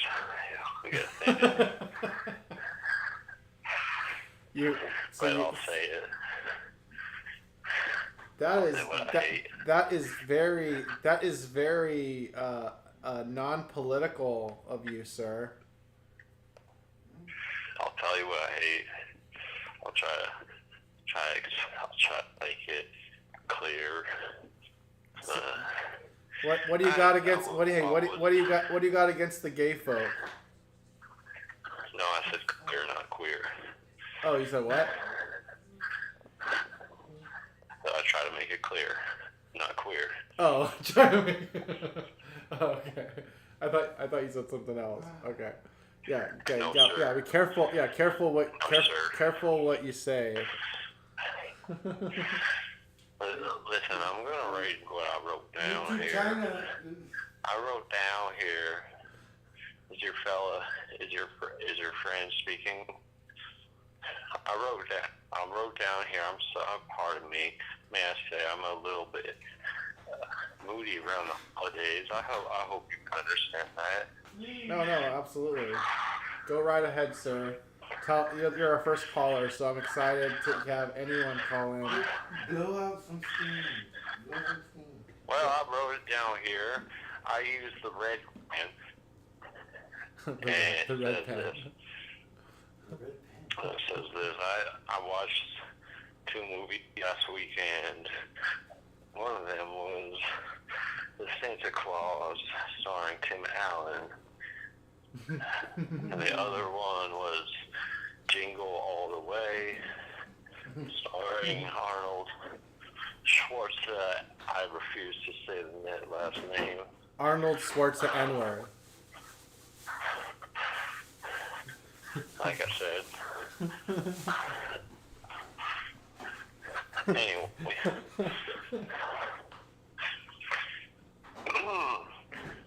I identified a theme consistent in these 2 films and a slew of 90s pictures is that the father is to be... Where's he calling from? And denigrated.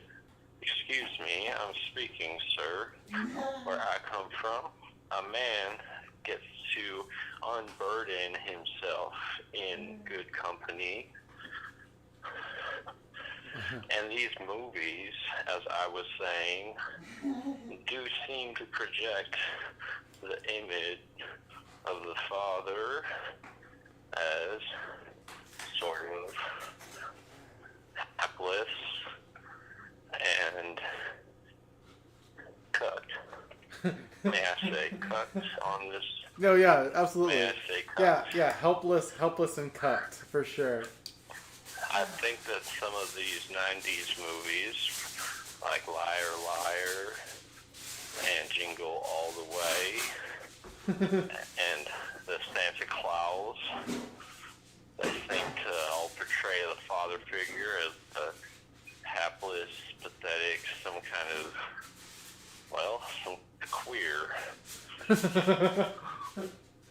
Just so we're clear, you said clear, not the other word.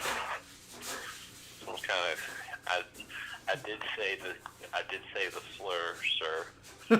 What we got, folks? Okay, yeah. Yeah, I agree. I agree that yeah, they do kind of they are kind of demasculated as father figures. Well, I gotta get back to painting these Warhammer 40K figurines. They ain't gonna paint themselves. Hey, where you calling from, mister? Compound. Wow. You're in jail? No, sir. It's a little compound me and my friends run where we observe the true Constitution. Oh, okay. You're from a. Oh, okay. So you're from an anarchist cult. No, sir. We observe the mother's side of the Smith lineage.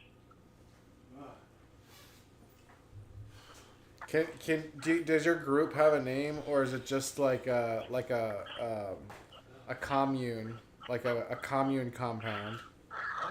We are but a small fraction of the Mormon Church, sir. Of course. What? Anyway, how y'all think about that? How y'all think about that? I don't know. How y'all think about that new Avatar movie? All right, I'm gonna get off. Yeah, another great example of a cucked father figure. Thanks for calling in and pointing and noticing that that hate-worthy displays.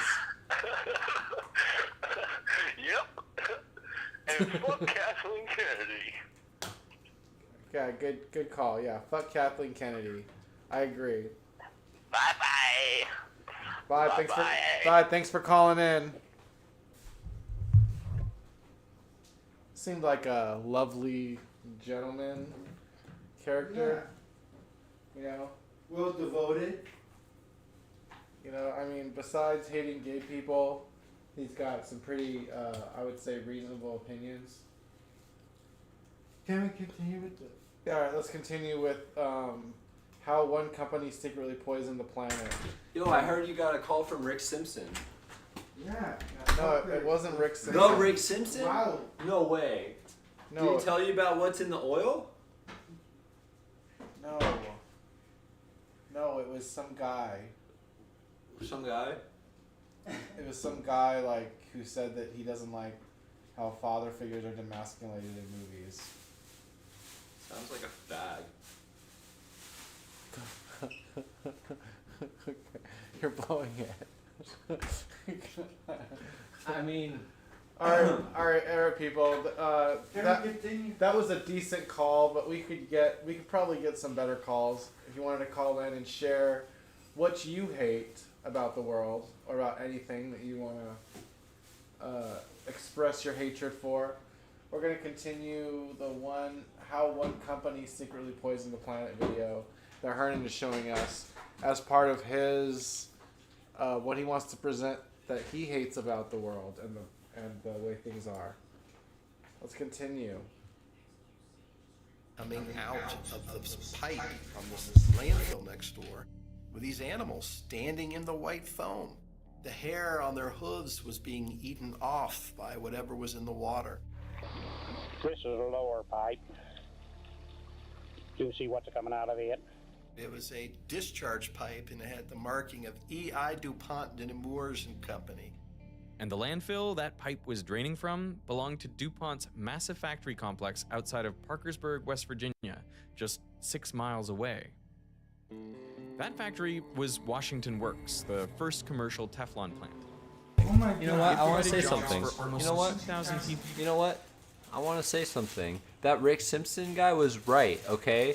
And I have this thing that I'm pissed off about whenever I see in movies or shows, which is, it's this specifically. It's the little kid has this wonderful family. Mom and dad are together. He has the perfect home life and big house and presents under the tree, right?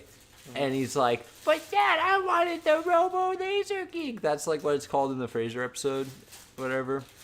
And like also in all these movies, you promised you would get me the toy, right? Yeah. It's like, fuck you. Your dad's trying. Fuck you. Like, that's why I'm screaming that at the screen all the time. Like, this kid who has parents who are trying. Yeah, exactly. I'm getting set off right now. You better turn me off. Why do you hate that so much? Those kids have it all, man. And they're breaking the fourth commandment. Oh yeah. They're dishonoring their father and mother. It's so fucked up. And they normalize that. The whole point of Jingle All the Way was that his dad doesn't spend any time with him, so he emotionally blackmails his dad to get him expensive gifts. Except that as a way to the whole time apologize he's and trying make up his best for not being there. The whole time he's trying his best, and meanwhile he's providing this amazing upper middle class life for his family, which is not nothing. Yeah, no, but kids don't. For a kid, they're like the mom. They're like, what good is all this money and house and car if you're not emotionally present? Well, if you're not around, Yeah. to take care of our every moment's You're needs. an absent father. Yeah. You're like, I am working so hard to provide for this kid. Yeah, it takes a divorced dad who's living next door to have all the time for a woman. I really hate entitled kids who have it all, and they're like, their parents love them and are trying more than I guess our parents may, or no, okay, I'm so sorry I said that. I don't want to specify or anything like that, but more than some people's parents have. My mom was great, but just saying, these kids have parents that are trying. He went to like 20 malls in that montage, Jared. Looking for that toy. I don't think it was 20 different malls, but Yeah, it was. Let's count it. Do you want to play the montage? Okay. The What the Jingle All the fuck? Way. What? Mall. Why are you playing something else? The show's taking us there. We can go back to that. No. Oh, God. You guys are kidding me. You're killing me, Larry. All right, it's like 30 minutes in, maybe. What the fuck? It shouldn't You guys take that burned long. it off, bro. There should be like Can we just focus on one thing? Not like. Okay, that was it, Jared. Here, let me see. Actually, wait. What the fuck? Hernan's getting mad. Let's just wrap it up.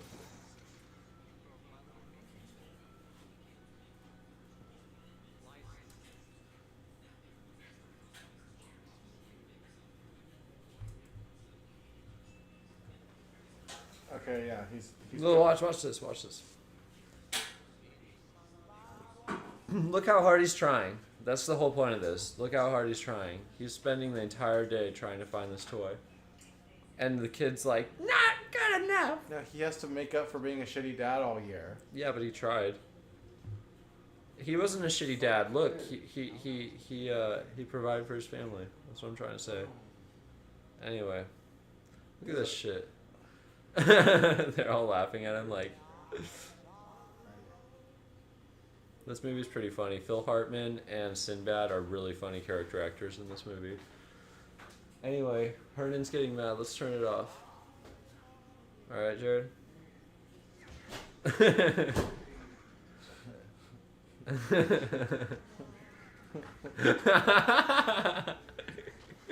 Alright, turn it off, Jared.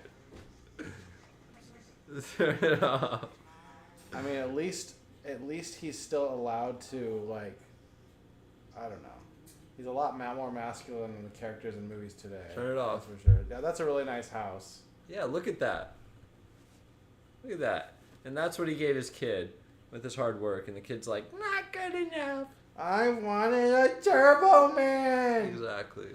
All right, so there's a lot of chemicals in the fucking... So ungrateful kids. I hate them. So there's a lot of there's a lot of fervor chemicals in everywhere. So we're checking out. We're going to continue watching this and turn off the mic now. DuPont's presence was felt everywhere. I have been a resident of Parkersburg for 48 years. I do not work for the DuPont company, but I have seen how their people have done much for the cultural growth of this community. There are facilities for tennis, camping, swimming, softball, and more than 20 areas equipped for cookouts and family picnics. DuPont took care of the community. So when the townfolk got word that Earl Tennant hired a lawyer to investigate, they shunned him and his family.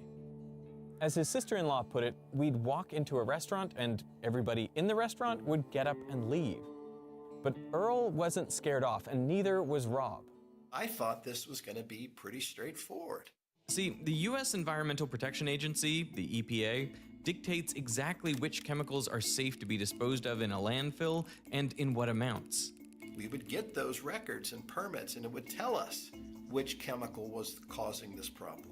But none of those records were really showing anything that was really causing a problem, nothing that would explain that white foam. Whatever was in Earl's water wasn't on the permits. Now, already in the 1950s, people knew that Teflon, specifically PTFE, was pretty safe. It's a long and extremely inert molecule, so if you ingest it, your body just flushes it out. However, if you heat Teflon to 350 degrees Celsius, it starts releasing fumes that make people sick. This often happened to workers in Teflon plants. Stray PTFE powder would fall onto their cigarettes as they were working, and then later they would accidentally smoke one of these cigarettes. Luckily, the symptoms were mild: fatigue, tightness of chest, headaches, and they would usually pass within 48 hours. It was called polymer fume fever. And even though it rarely happens today, it's why you should never overheat your Teflon pan to these temperatures, especially if you have pet birds at home, because the fumes are much more toxic to them. But Teflon couldn't have poisoned Earl's cows. There were no fumes or high temperatures, so there must have been something else in the water. Rob filed a legal request for all of the Washington Works operational records, and DuPont sent them over. More than 60,000 documents. A lot of folks would try to say, okay, you want a lot of documents, we'll give you a lot of documents, and hope that there'd be no way somebody could actually wade through all of these files and all of these materials. But I am the kind of person that I do dig in, and I do want to go through those documents, so I actually did read all of that. And in those files, a certain chemical kept popping up everywhere. C8. I never saw the kinds of things I was seeing now in these documents from DuPont. In 1961, the same year Teflon pans hit the US market, DuPont's in-house scientists tested C8 on rats. Ingesting as little as 1.5 milligrams of C8 per kilogram of body weight caused the rats' livers to grow abnormally, and a dose of 570 milligrams per kilogram was lethal. For reference, sodium cyanide, one of the most dangerous poisons, is lethal to rats in doses of 5 to 15 milligrams per kilogram. But even though C8 was less fatal, it was concerning for two other reasons. First, like Teflon, its tail is made of carbon-fluorine bonds, which makes it incredibly stable.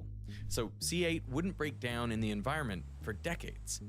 And second, C8 looks like the fatty acids that humans and animals need for normal functioning. just with fluorines instead of hydrogens. So the concern was that C8 could get into the bloodstream, hitch a ride on the proteins that transport fatty acids around, and get almost anywhere in the body. And because of the carbon-fluorine bonds, humans and animals have no way to break down C8, so it could slowly build up, mimicking those fatty acids and potentially disrupting the systems they regulate, like the liver. Toxic, persistent, bioaccumulative. So the concern was, it's like a ticking time bomb. It's got more opportunity to cause harm. As a safety measure, that same rat study suggested that all these materials should be handled with extreme care, and that contact with skin should be strictly avoided. In 1962, DuPont redid the study and confirmed that high doses of C8 kill rats through injury to the stomach, intestine, brain, lungs, and pancreas. Then in 1965, they found those same toxic effects in dogs. The evidence was mounting. They were even studying monkeys. Some of the monkeys were dropping dead. These chemicals were causing toxic effects in multiple organ systems, in multiple species. All these studies weren't being shared with the scientific community.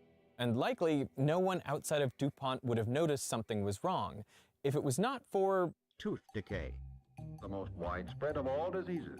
In the 1950s, tooth decay was a nationwide problem, so the US started adding inorganic fluorides like sodium fluoride to the public water supply. This helped fight cavities. 16 years after fluoridation, all children will have 65% less tooth decay. In 1975, researchers wanted to know if that inorganic fluoride was getting into people's blood, so they sampled blood from around the US, and the results were as expected. More fluoride in the tap water meant more fluoride in the blood. But they found another type of fluorine in the blood too, which was organic fluorine, carbon-fluorine bonds, and it didn't follow the same trend. Well, these researchers were wondering, where's this coming from? Because this is not a naturally occurring substance.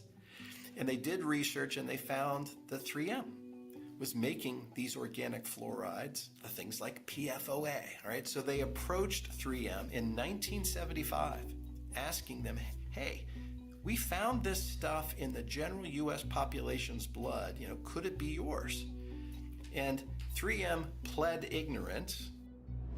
But just 3 months later, 3M compared the spectrum of organic fluorine from the study to their own chemicals, and it was a match. Their chemicals were getting into the blood of people all across the United States, but they didn't tell the researchers.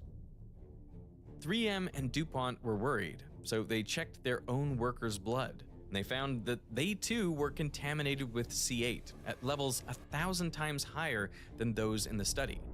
And when DuPont checked their medical records, many of these workers were showing signs of liver disease. Meanwhile, DuPont was dumping almost 10 tons of C8 into the Ohio River each year, and they were piling up thousands more tons as C8 sludge that would leach from the landfill next to Earl's farm, all while showing commercials like these. And the water that eventually flows to the river is collected at 5 points and analyzed to make sure we don't pollute the Ohio. And by the early 80s, the first cancer study is done in rats, and it confirms PFOA causes, not just might be linked with, but causes testicular tumors, all right? That sends alarm bells off within the company because the concern is, of course, we're putting this in the air, we're putting it in the water, it's in Teflon. DuPont collected samples around Washington Works, and C8 wasn't just in the river, it was in the public water supply. So in 1984, DuPont officials met to assess whether C8 should be swapped for a safer chemical. But their conclusion was that currently none of the options developed are, from a fine powder business standpoint, economically attractive. So C8 stuck around, and DuPont just came up with a safe dose for drinking water. DuPont scientists are the first people on the planet to say what would be a safe level for humans. They calculated something like 0.6 parts per billion, which they rounded up to 1. And the importance of that is, at that time, that was about the lowest level you could detect in water. Essentially, if we can detect it, it's too high. So to put that into perspective, here is one 2.5 1,000-liter tank of water if filled to the brim. Now imagine you take one drop of PFOA, 0.05 milliliters, and you place it not in one of these tanks or 2 or 3, 20 of these tanks. That's 1 part per billion, and that's the number DuPont thought would be unsafe for humans to drink. And after determining its own safety metric, DuPont tested the landfill wastewater leaching into Earls Creek. It came back at 1,600 parts per billion. They didn't tell anybody. So at that point, I thought I had figured out what had finally happened to the cows. Rob compiled all the evidence into a 900-page letter and sent it to the EPA, the Department of Justice, and even the U.S. Attorney General. And just a few months later, DuPont settled with Earl Tennant and his family for an undisclosed sum, although they didn't admit to any wrongdoing. But this stuff wasn't just in the water the cows were drinking.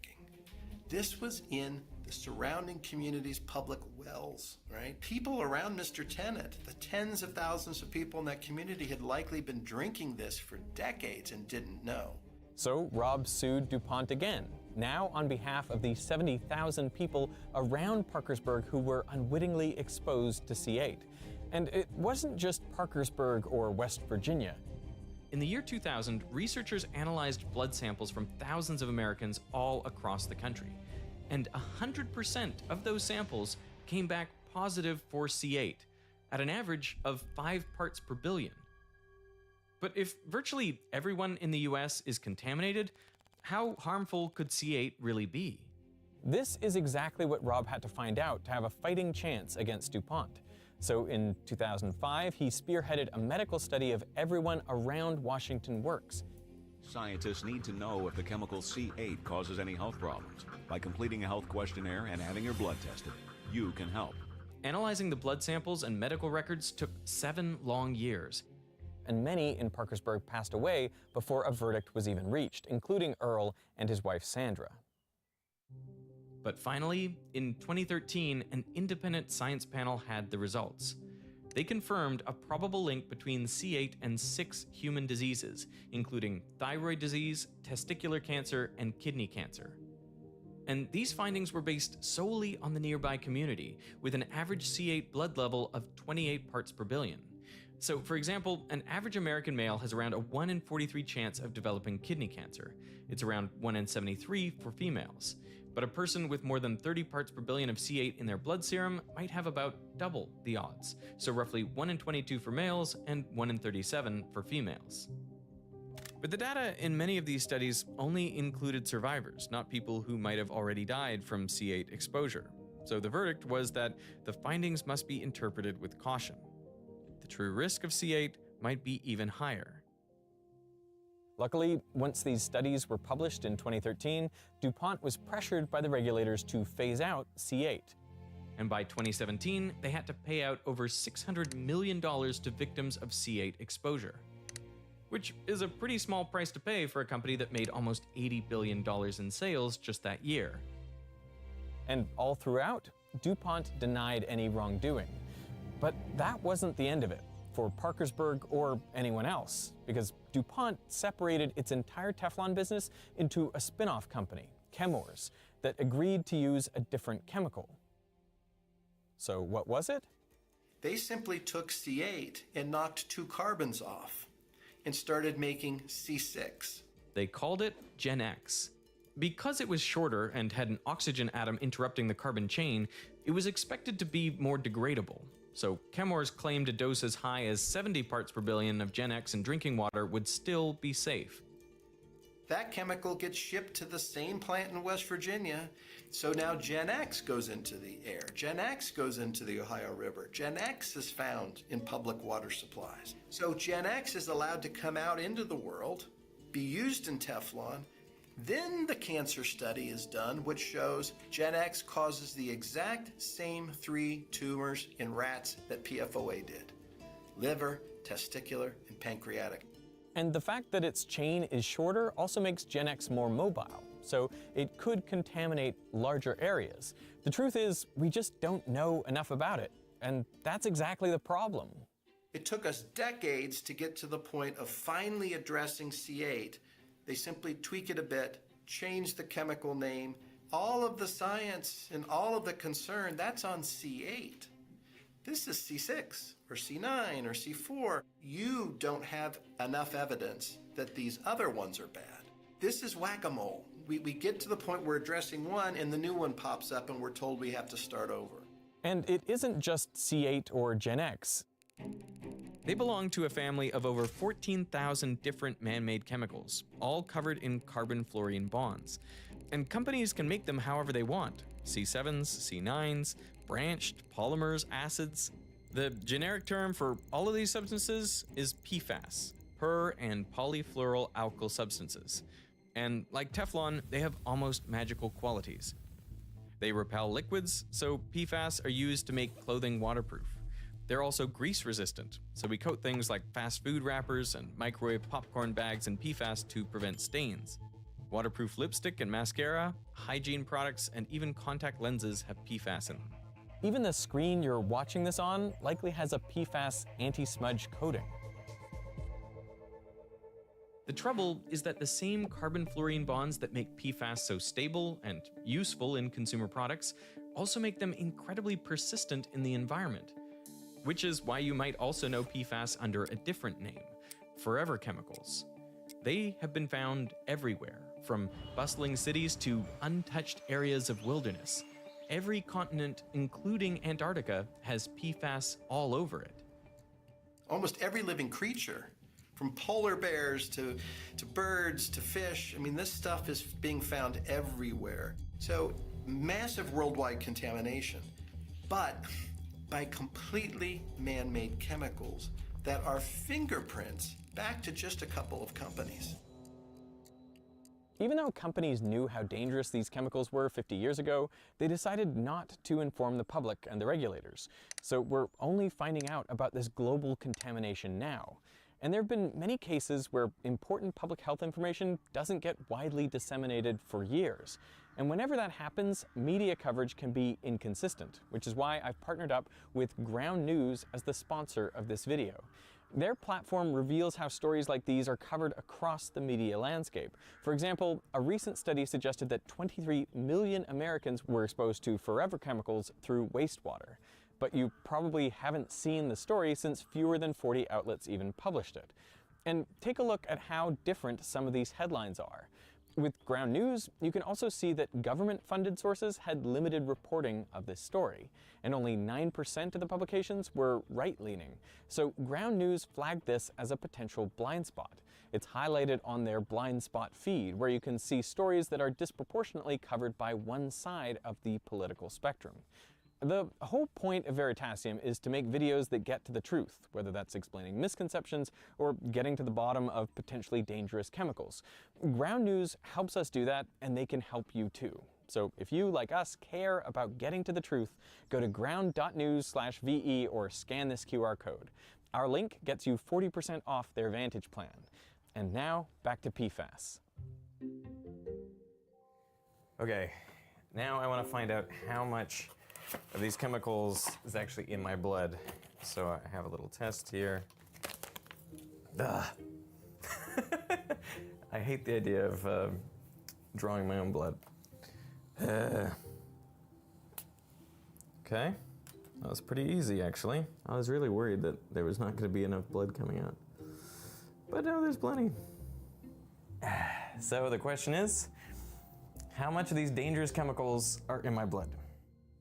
Has anyone ever come back with blood that has zero PFAS whatsoever? I've been doing blood testing on PFAS since 2007, and I've never seen a non-detect.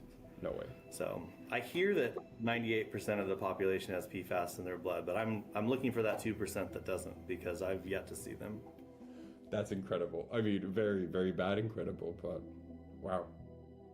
But if everyone on Earth has trace amounts of these chemicals in their blood, how much harm could they really be doing?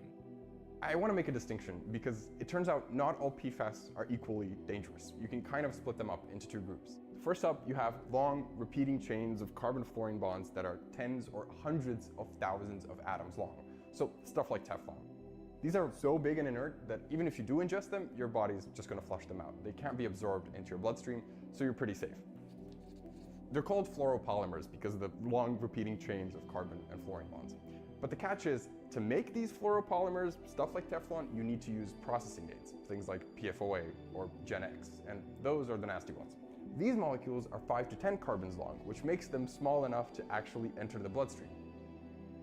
They have functional groups at the ends that are usually acids. The most common ones are perfluoroalkyl acids, which means that they can bind to the proteins in your blood and be transported anywhere in the body.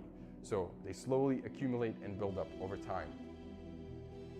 Now, there are more than just 2 groups of PFAS and even different definitions of what PFAS even are, but most of what we know really relates to just a handful of chemicals from this group here, to these perfluoroalkyl acids.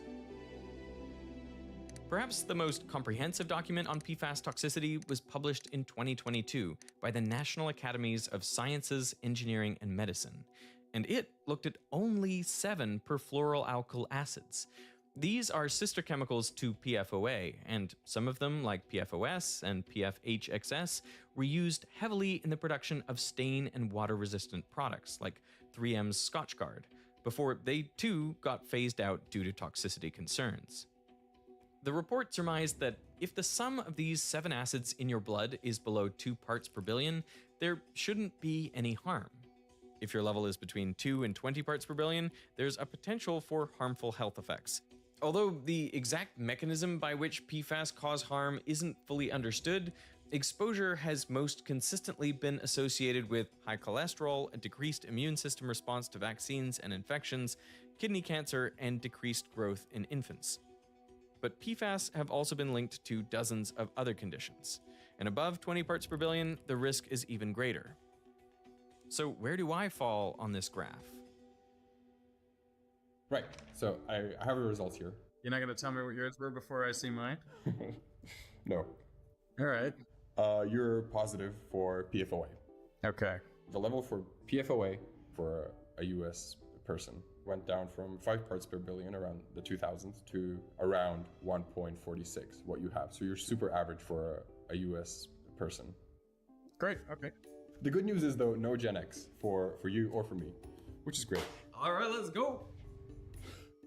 But the real surprise, I guess, is PFOS, the sister chemical. And it was used in a similar way, so stain-resistant carpets, treated clothing, and your result is at 8.93 parts per billion, whereas the US average is 4.3. Yeah. That's crazy. Yeah, it is crazy because it was discontinued pretty much in 2002. This is not the results I expected. I honestly expected very boring results of like, yeah, you're around the middle of the pack or a little bit on the low side. And then for PFHXS, basically PFOS, but 6 instead of 8 carbons, your levels here are almost 7 parts per billion, but the US average is 1 part per billion. You're higher than 95% of Americans. It shocks me because like I was fully walking into this meeting expecting to be, roughly average. Say it for the audience. Harry, you live in a life thinking that you're taking I want to just kind of like stop watching this because we got the point. These forever chemicals are plaguing our whole planet. Ecosystem. Yeah. Fuck. They're everywhere. On everything. The people who did this In everyone. need to be pulled out into the middle of the street And shot redacted. in the head. Okay. Okay. In a fun Christmas way. In Minecraft. Yeah. They need to be April shot Fools. in the head in Minecraft. Okay. April Fool. Alright. So. What are you gonna put next? I'm gonna put this. I actually had a video that was very similar to that, Hernan, about how pharmaceutical companies are using what's it called?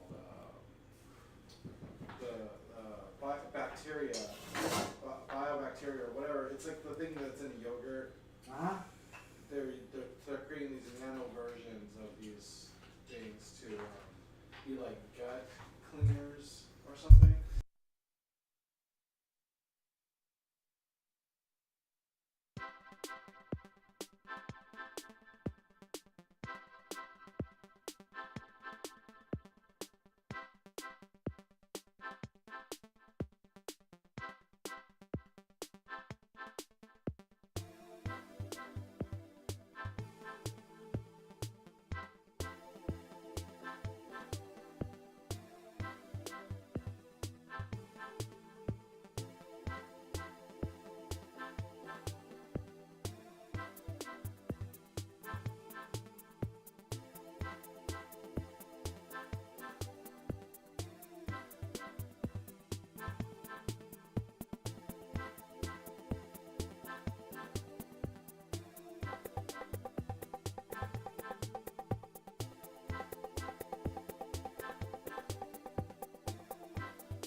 Out in the Arizona desert, the sun's hot and the roads are long. Good thing AAA is your membership to go. It's roadside support that travels with you and starts at less than $6 a month. Add loved ones to your membership for 50% off. Call or visit your local branch today.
If you love to travel, Capital One has a rewards credit card that's perfect for you.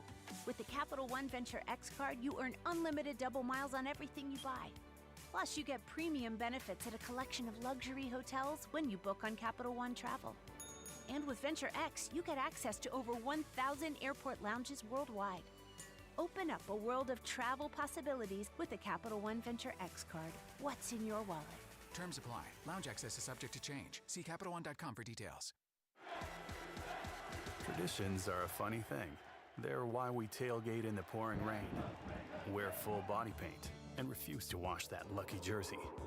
And just like in football, tradition is what inspires us at Tostitos to make our masa the traditional way, starting with whole corn kernels. No artificial flavors, colors, or preservatives. Crafted for that perfect crunch. Tostitos. Tradition matters. Official chip and dip sponsor of the NFL.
Discover holiday magic with Walmart's new Dora collection. Explore apparel, toys, bedding, and more to bring your child's adventure to life. Shop now at walmart.com/Dora. Vámonos!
Yo, what up, guys? We're gonna close out the stream because it has been a disaster. None of you guys called in.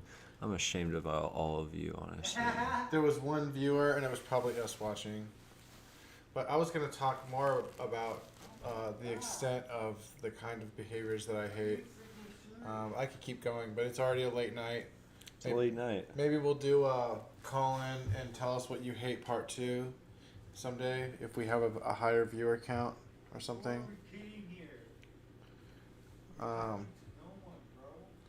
What are you talking about, Hernan? There's no audience. You don't know how it works. But maybe someday we'll get an audience. When will that thing be? How many streams have you thrown? Wow, Hernan really is being like the.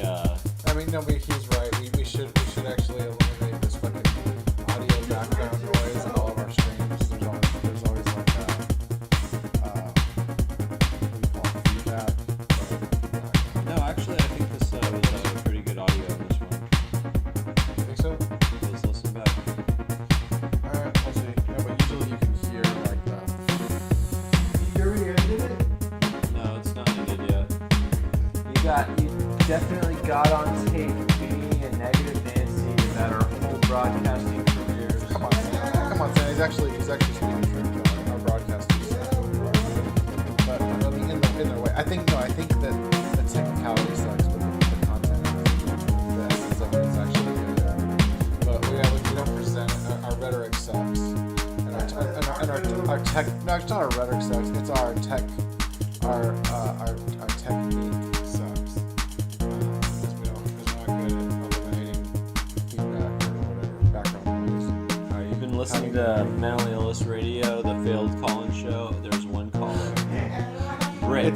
It's a rainy. Rick from the compound. It's a rainy Christmas Eve, and it's a late night. So Merry Christmas, and we're coming up. Maybe we'll do a Happy New Year show and a Happy New Year if we go. Oh, what do you hate, Hernan?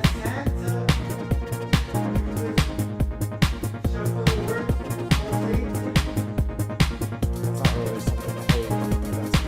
That's more like an enlightenment clue. I hate that Santa's not real. I hate that. Ever since I found that out, I've been full of hate. Hold it, man. Don't play me no jingle bells. The way I feel this Christmas, only kind of bells that I want to have anything to do with is some of that mission bells. Man, play me some blues, long, loud, and low down. Or that the government isn't real. It's a blessing. It's a blessing to hear something like that. It's not negative to complain about the things that suck right now.